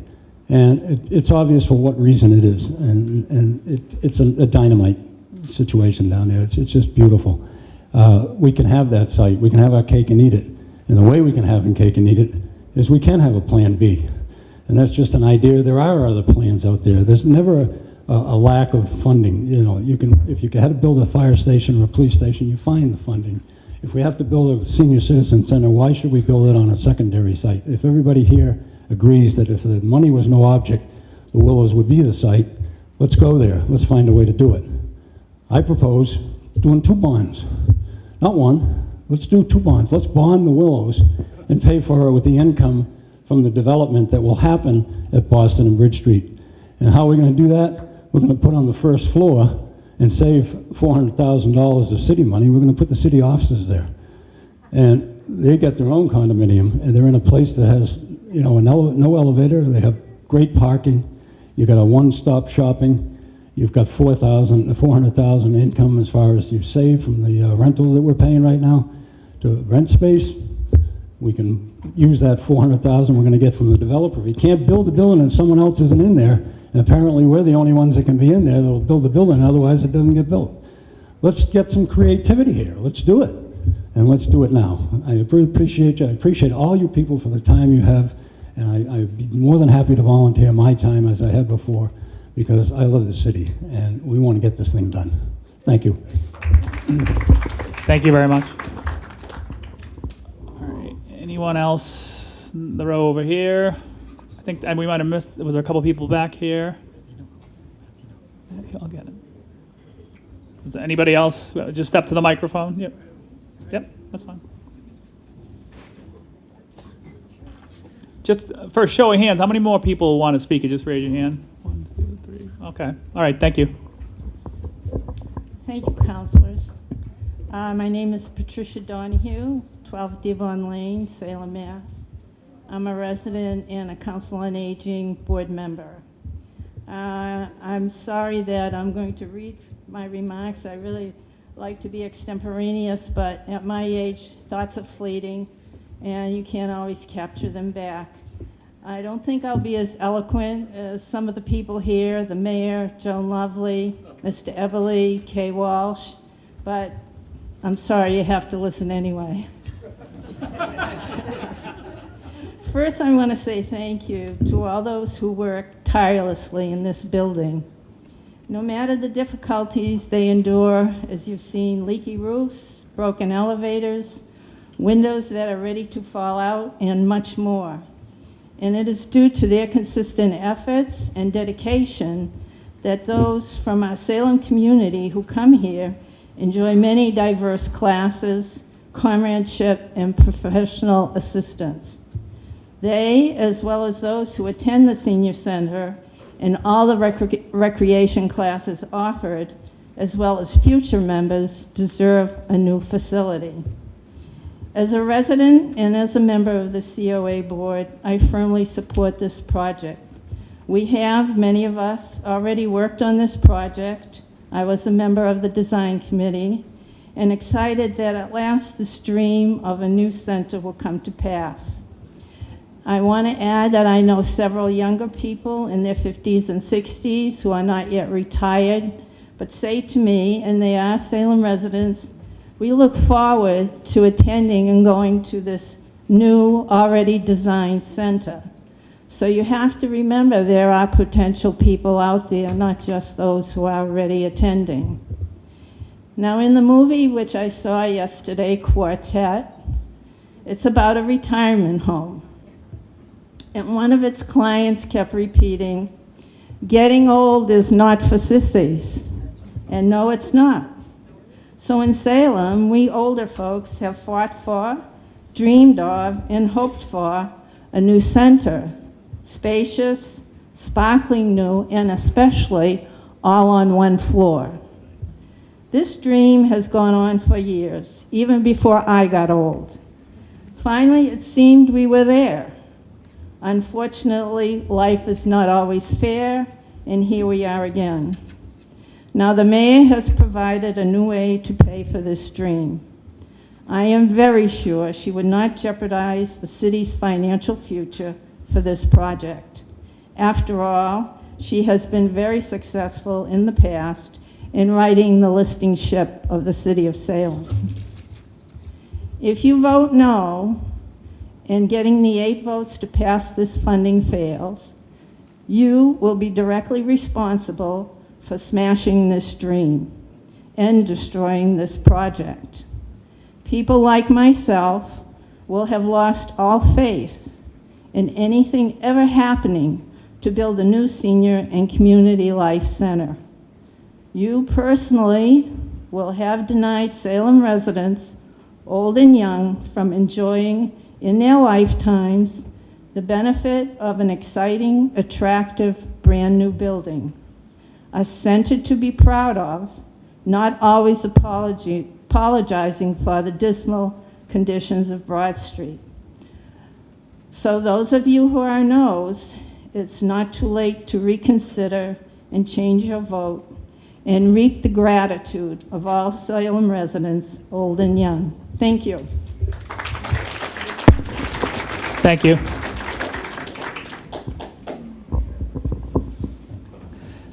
This is going to have a trifecta today. 3 brothers. Quartet. There you go. Gladys and the Pips. Yeah, Larry, Moe, and Curly and the Snow Queen. Anyway, gentlemen, Brendan Walsh, 5 West Terrace, member of the Salem School Committee. You're here tonight, as many people have told you, for only one reason, and that is to decide whether or not to approve this bond order. All of the other stuff is extraneous. It really is. You already took a vote to approve this site. I understand a little bit about politics. Politics is the art of the possible, and we're trying to get something done. You have tonight, and in the newspapers recently, got ringing endorsements of this site and plan from, among many, Paul Lanzikis, Executive Director of North Shore Elders, which provides the financial support for many programs from our elders. You saw a letter from the Executive Director, Rita Osterhoek, of the Salem Chamber of Commerce concerning the positive impact of this site on the Salem economy. You saw a letter from Park and Recreation Board member James Shea on the benefit of this site and this plan to all Salemites.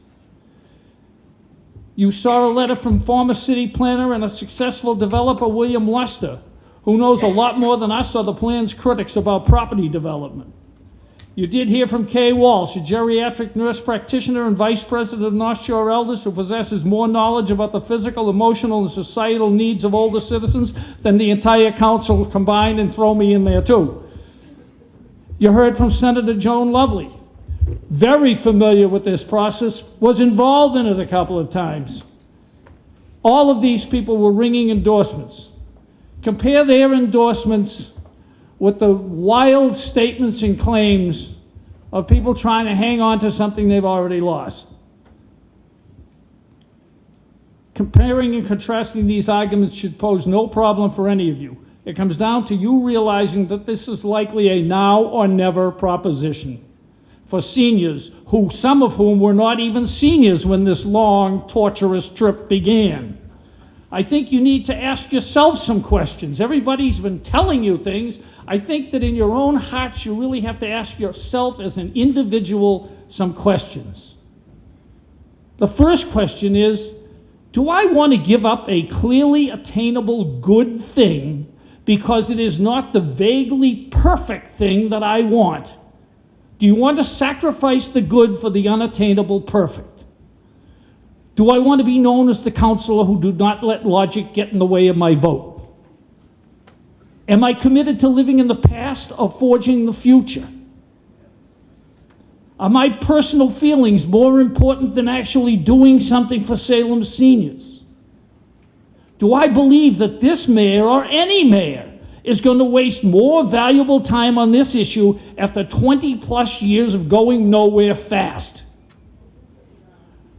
Do I believe that my fellow councilors and I could take the initiative on this? We just took 300 votes to fill a seat. This is a little more complicated, folks. Some of you have made public statements regarding how you intend to vote. Let me share an experience with you, an experience of my own. As a school committee member, I participated in a meeting held to determine whether we would hire an outside contractor for food services or continue with our local school lunch program. Prior to that meeting, I had clearly publicly stated my intentions to support the change to an outside vendor. I went to the meetings, I listened to both sides, I used the ears that God gave me, and after hearing all of the pros and cons, that night I changed my mind and cast my vote for the local initiative. It takes some level of humility and guts to reverse a publicly stated position. It is my earnest hope that you will all weigh what has been said. Consider the credibility of the various speakers and come to the conclusion that this site and this plan will be good for Salem. Thank you. Thank you. Anybody else that wishes to speak? Well, if you want to come up to the microphone.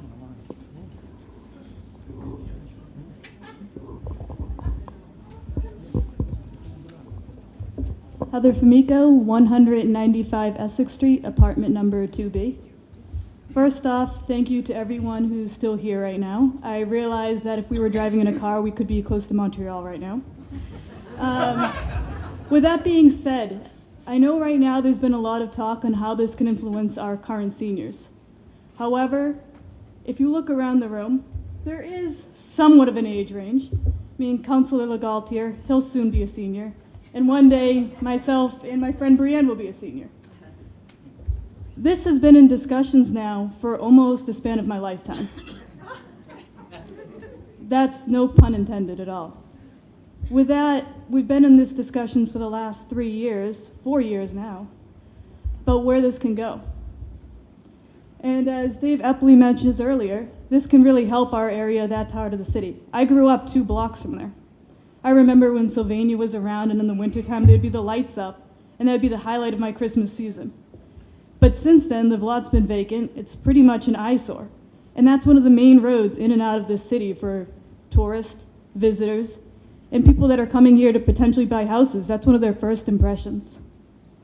While I realize there may be a better location or a more beautiful location, this is a great opportunity for us to take.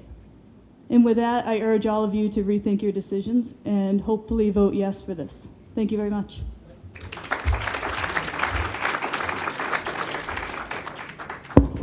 Thank you. Sorry I didn't see you back there a couple times. Councilor Ferry kept saying something.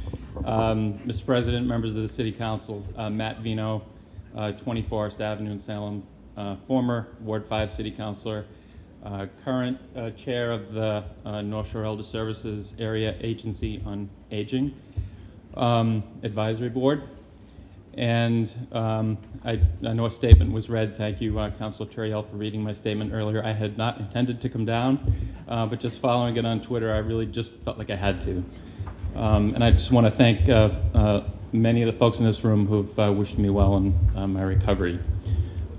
So I just want to say, kind of echo one comment that Brendan Walsh said, which is about politics being the art of the possible.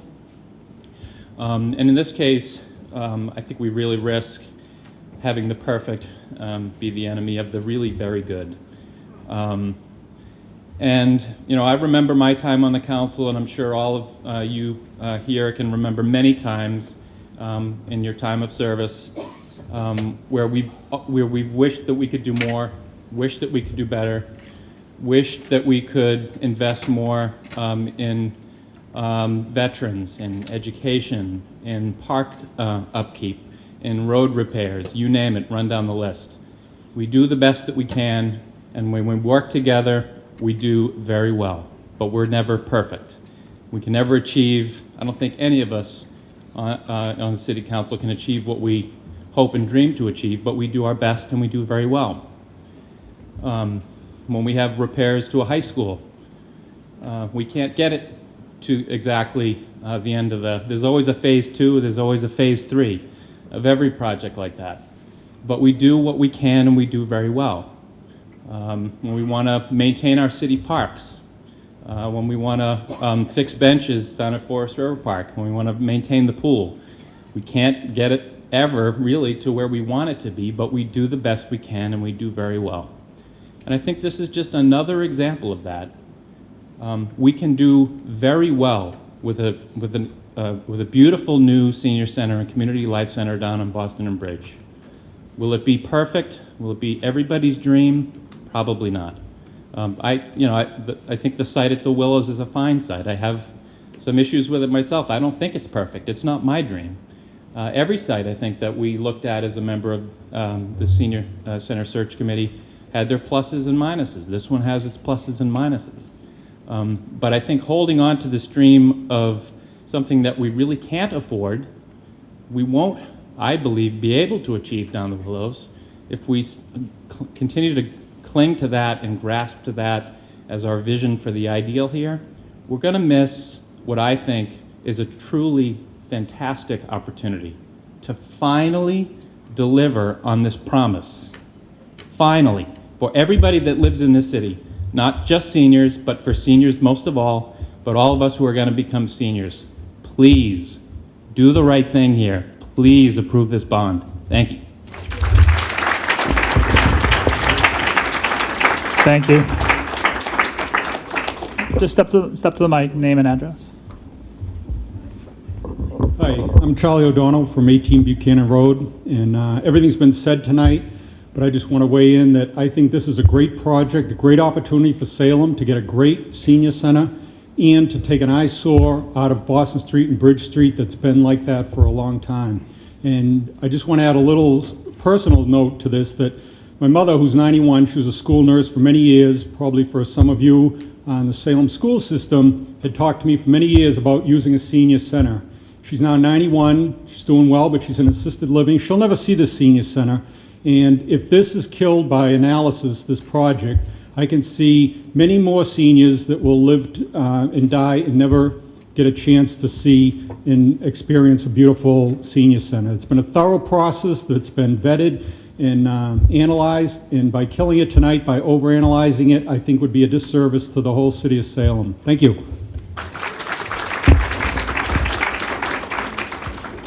And is there anyone else that wishes to speak? And just for your information, tonight's a committee meeting. What will happen is we'll have to vote it out of committee, and the earliest this would be voted on would be at tomorrow night's council meeting.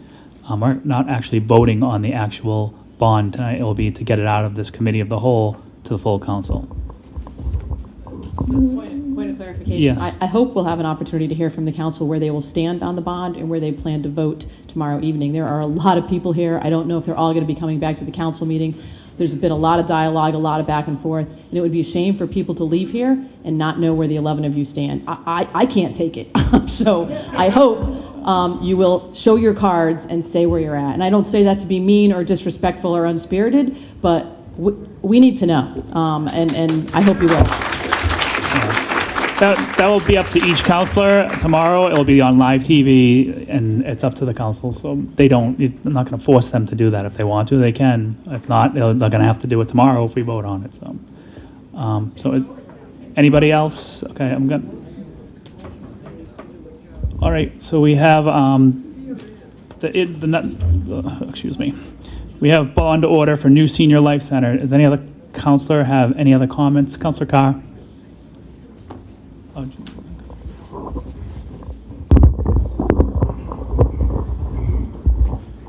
Thank you. I'll keep my comments brief as we heard from a lot of folks tonight. I don't want to reiterate. I do want to say thank you for everyone that spoke here tonight. It's clear that all of you are very passionate about your opinions, and I value listening to your comments, and I certainly have taken those comments into consideration.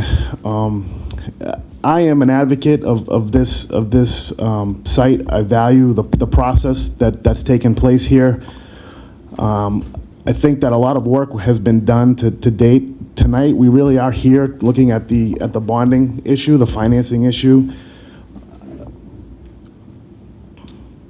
When I hear the comments with regards to the health hazard, I'm certainly sensitive to some of the things that have happened in the city in the past.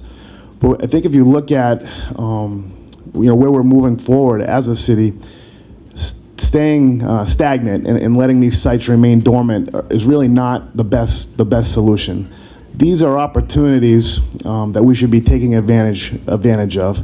The opportunity to build a state-of-the-art facility while remediating a site that clearly needs attention.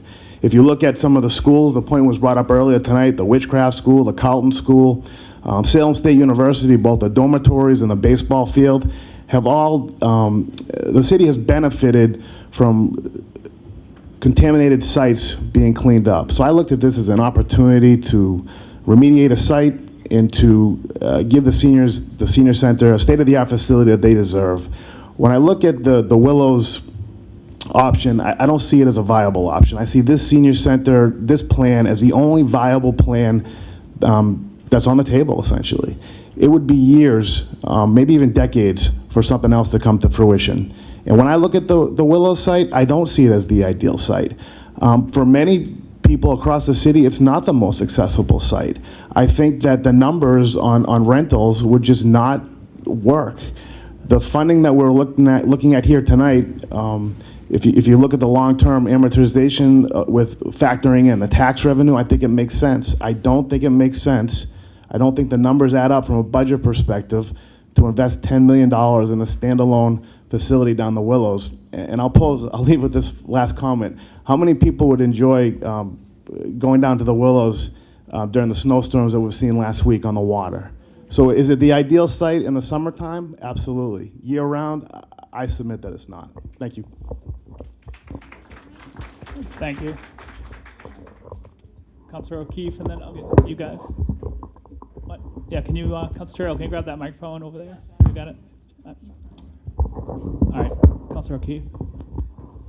I received about 42 emails from various people in the city of Salem, and about 38 of them were in favor of the site at Boston and Bridge. And I just want to, the last one I received last night was against this particular process. And as I told my wife when I wrote that email to that person, I dreamed up this saying, if it's not now, but when, and not there, but where. And I supported this in 2009, and I told the mayor yesterday that I'm going to support it now. So I've told everybody that's emailed me, I'm with this program, and the persons, 2 or 3 of them, I said, no, we got to keep going. A senior citizen myself, and I appreciate, and we need to have something done. The quality of life is so important to the people in our age that have weathered all the families and all the kids and all the troubles and all the deaths. So let's move on and build a center, and I support the mayor. Thank you, Councilor O'Keefe. Councilor Fury, and then Councilor Go. Thank you, Mr. President. Serious issues like this need serious attention. Let us build and lead together.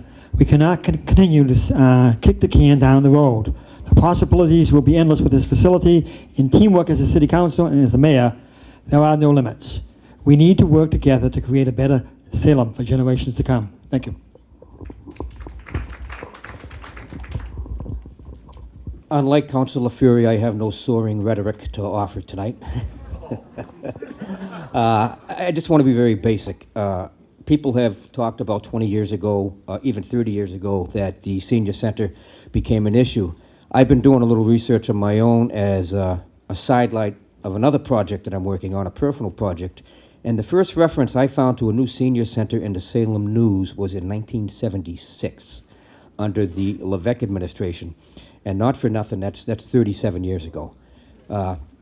I think one of the unfortunate aspects of this whole process over the last 20 years, 30 years, 37, take your pick the number that you like, is the fact that this building has become sort of a political football, and it's fallen into neglect as a result of that. I don't think it was deliberate design by anybody, but this building has not been maintained, and as a result, it's a mess. I've been here in the last couple of weeks, sitting with the seniors, had pizza with them a couple of weeks ago. I spoke to about 40 or 45 seniors that night. About half of them were Salem, half of them were from other towns, and only 1 or 2 expressed a preference for this site that night. The majority of them, the vast majority, said directly, build this new one. I'll go along with what Councilor O'Keefe said. I've had over 50 emails. Only 4 of those 50 plus are opposing the Boston Street site. And the 20-plus phone calls that I've had, only 2 oppose the site. The feedback that I'm getting directly from people, either through email, through phone calls, or face-to-face, has been in support of the site. That aside, it's been too long. I am not the kind of person, I'm not the kind of man to push something down the road, or as Councilor Fury says, to kick the can down the road. I am not going to pass this on to somebody else. I'm going to vote in favor of this because it's just been too long. Any other councilor wish to speak? Councilor McCarthy?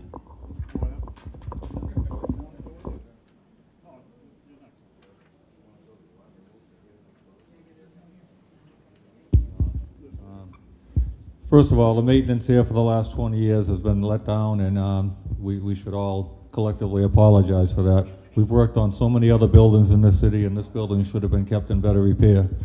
As far as elections goes, things we refer to elections, we all understand that every vote we take can win us some votes and lose us some votes. We just have to go forward and do the vote based on what you think is right. That's the only way I know how to do it. Okay, I don't make any vote with any malice towards anybody. It's always trying to do the right thing for the people of Salem. Building on a polluted site should not be our first choice, okay? Finding pollution on a 20 or a 20-year-old or a 50-year-old school or a park is something we have to remediate. But doing it successfully should not be a reason to build on a polluted site in the future. That was an accident, it wasn't meant to be that way, okay? My emails have been running about, and phone calls about 50-50. But a lot of them have said, it's good enough. It's the best we can do. It's all we're gonna get. Would you choose a hospital that way or a doctor that way? Good enough, it's the best you can do. He's a pretty good doctor. I really don't think so. Okay, the seniors that took care of me when I was a child, that coached for me, that taught me, that shaped my life, didn't give me good enough. It's pretty good. They gave me the best they could give me. And that's what I'm looking to give them, okay? They deserve the best we can give them. They deserve a standalone senior center so they can have their own time and their own space. And the other sites proposed that I think were the more popular sites were close to a park, close to a school where the kids could have their own space, and also have close enough to walk over there and interact with the children. So when the seniors and the children needed to interact, they could, but they'd also have their own space. It was close to senior housing, close to schools, close to Memorial Park on the Willows, close enough to walk downtown and go down there in the wintertime. And in the wintertime, it's not so easy getting in any building in any city in the city. So the Willows would be just as rough as any other place to get into in the wintertime, okay? Okay, if we choose to go down the path of close enough, we're gonna just get, you know, all right, pretty good, close enough. But if we hold out and we look for the best site and find a way to make it happen, I believe we can make that happen, and I believe that's what we deserve, okay? If we don't, it's not gonna. I keep hearing the word feasible, right? Because something was, many people suggested they liked the Willows sites better, but they weren't feasible as far as costly enough. Are you people in this room telling me, you know, we're at $2 million more? We've waited 30 years, and that building's gonna last us at least 100 years. Divide that by $2 million, and you tell me you're not worth that. I don't buy that, I'm sorry, okay? So I won't be able to vote for the finance, but I didn't vote for the site. I think it's a polluted site, and I think it's gonna come back to haunt us, and I don't feel right putting you there. I wouldn't put my mother there or my grandmother there, and that's just the way I feel, and I'm sorry.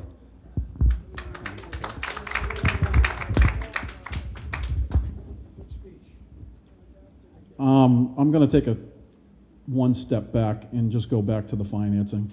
And to be honest with the mayor, if where we are right now when we were looking at using community development block grant money, I'd have a hard time voting for it, only because there's been a 30% reduction in community development block grant money. And the many amount of programming that is affected by that would just be catastrophic. I mean, at the federal level, they just keep reducing that number. We don't have a control over that. All that being said, I looked at the finances of this and how it pans out. The question I asked earlier, if there isn't a sentiment to sell this building, or if there isn't a buyer that achieves the number we're looking for, if the funding model that's presented in front of us will still be able to absorb that cost and make it viable. And the answer to all those questions was yes. I supported this 4 years ago now. I continue to support this. And during the course of the meeting, I wrote myself a note, and Mr. Epley, I don't know, we were on the same wavelength. It's the only location in the city where 4 wards come together minus 1 block to Pope Street. When you look at one of the core evaluations of a location of a senior site, it is centrally located, and I don't think any other site in the city comes even remotely close to touching 4 wards, so it can't be isolated in one at one point or another. So I have supported this in the past, and I will continue to support this, and I'm going to pass the mic. Thank you, Mr. President. No, thank you, Mr. President. He's over there. Thank you, Mr. McCarthy. I have a statement. I've lived here in Salem for over 23 years now. The topic of a new senior center has been talked about since before I ever arrived here. Just in this administration alone, it's been a major topic. Back when this mayor took office, she backed a proposal to develop a new senior center at the site of the then just recently closed St. Joseph Church. As had many attempts to build a center before it, it failed. But it did ultimately help the city move forward. A study group was put together, and it wound up recommending several viable sites that could handle the demands of a senior center. We had a location on Ford Avenue. We had a location on Memorial Drive. And we also had a privately owned location at Boston and Bridge Streets. As these estimates all came together, Boston and Bridge wound up with some advantages. It was significantly less expensive to develop as part of a larger complex. It was more centrally located, and it was closer to hospitals and transit. And it could handle far more cars if needed. Did it have the lovely seaside views that a Memorial Drive location would have? Or did it have the easy access to the best popcorn in the universe at Hobbs? No. But it did have the ability to help improve an entire neighborhood and pretty much pay for itself, too. So in 2009, the City Council voted to approve the chosen location, Boston Bridge Street, by an 8-3 vote. The deal went forward. Unfortunately, the recession struck, and the developer was unable to get the building underway until they had more commitments for space besides ours. Fair enough. It took several years to get commitments, but in the meantime, the city discovered that the preferred method of financing then, federal loans, would wind up forcing the entire project, including the private segment, to be built under prevailing wage laws. I support unions, but I also support the right of private developers to use who they choose to do their building. So because of this financing quirk, the senior center is once again before us. In 2009, the City Council then made a binding promise to get this done. They voted to purchase that site. So it's our obligation to do so. Sure, there are voices in the ears of quite a few of us saying, vote it down. We'll get what we want if we start over. We won't. If we vote this down, it doesn't restart the clock. The buzzer goes off. Another generation of Salem seniors are going to have to wait. So I'm not going to point out the obvious financial advantages of this site. Many speakers have already done that. I'm not going to speculate on how our mayor will handle things if we fail to move forward. I'm not going to address the site issues themselves. I myself am comfortable that contamination issues, what are still present there, whatever that may be, can be remediated. We do have ways to do that, and any construction plan is going to account for that. But what I'm going to say is that we need to do the right thing for this city, honor our commitment, and move forward to get this job done. Thank you. Thank you. Any other councilors? Councilor Carr, real quick.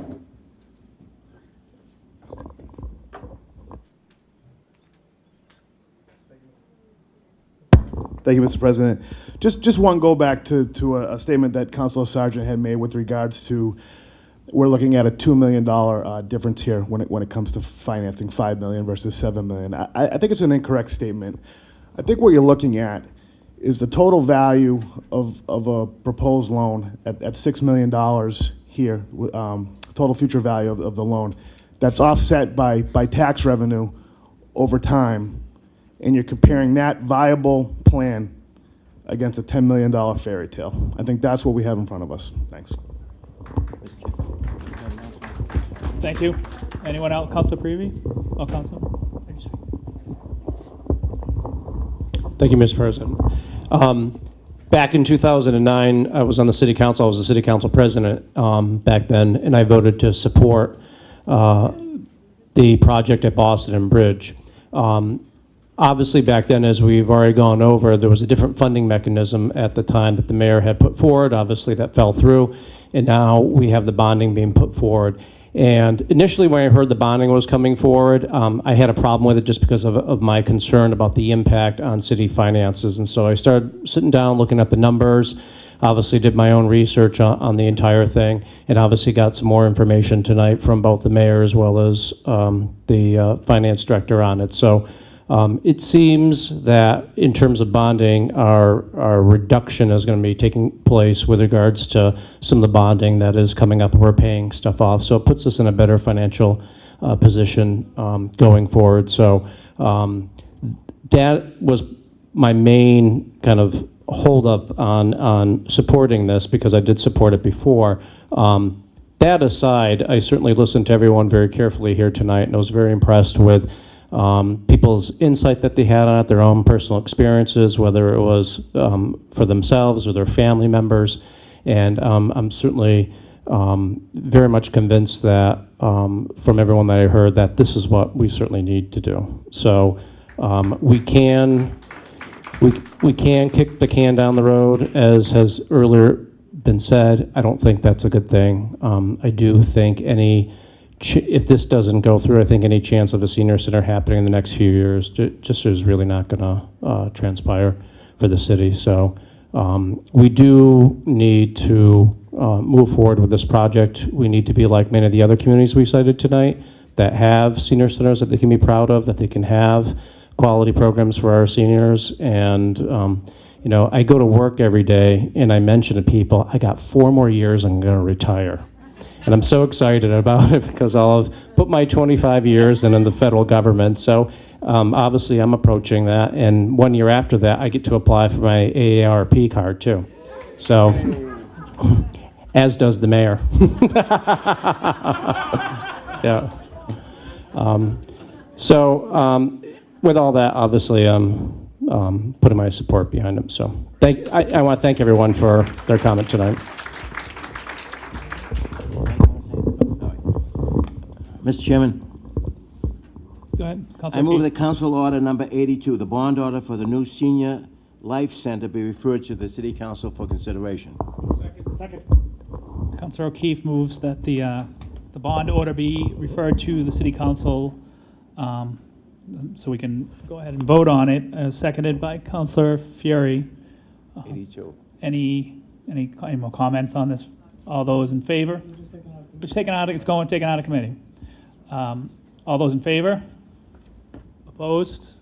None. All right. So the matter will be moved out of the committee tomorrow night's meeting. It could be up for a vote. Councilor Siegel.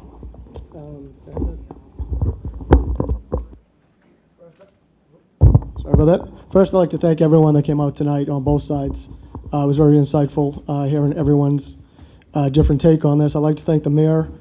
She actually provided me with a lot of information that I was looking for. Thank you for that. Now, talking about the vote tomorrow. I came out last council meeting and said that I will not vote on it on the 14th, and I stand by that. The reason being, I appreciate everyone coming out here today, but there are a lot of people who couldn't make it out here today, and it wasn't live on television. So I believe the other 40+ thousand people of Salem deserve an opportunity to see this meeting. I'll have no problem voting on it on the 28th. I'm going to keep you in limbo. You'll wait till the 28th to hear my side. There's some information. I plan to speak to the mayor on a couple issues, but I do thank you for that. But again, I wouldn't be voting on this until the 28th because I don't think it's fair to the citizens who couldn't make this meeting. And again, that's all I have to say. Thank you for coming, everyone. Move for adjournment. Okay, go ahead. So I think there's a lot of people still here, so the folks who are here, I think we should clarify what just happened, because right now we do not know where 8 councilors stand in support of this, and we have 1 councilor who's indicated they're not going to vote on this tomorrow, which means very likely this either will not move forward tomorrow at all, or it will not move forward at all because there's no support.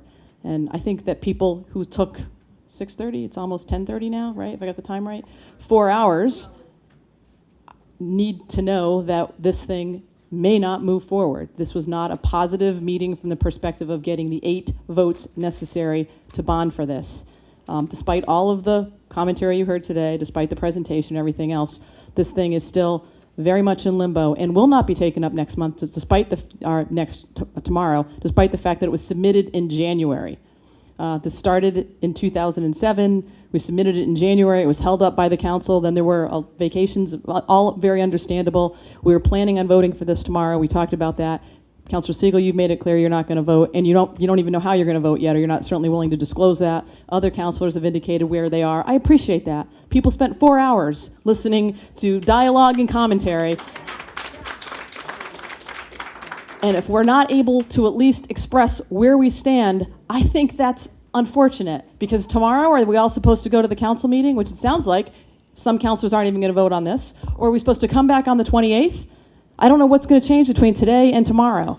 I have been working on this project like I'm pulling my hair out for years, and I'm feeling a little disrespected that we can't at least talk about where we are. I appreciate the people who said where they are with everybody in the room. Not do it tomorrow night or a week from now, but let us have a flavor of where you're at now.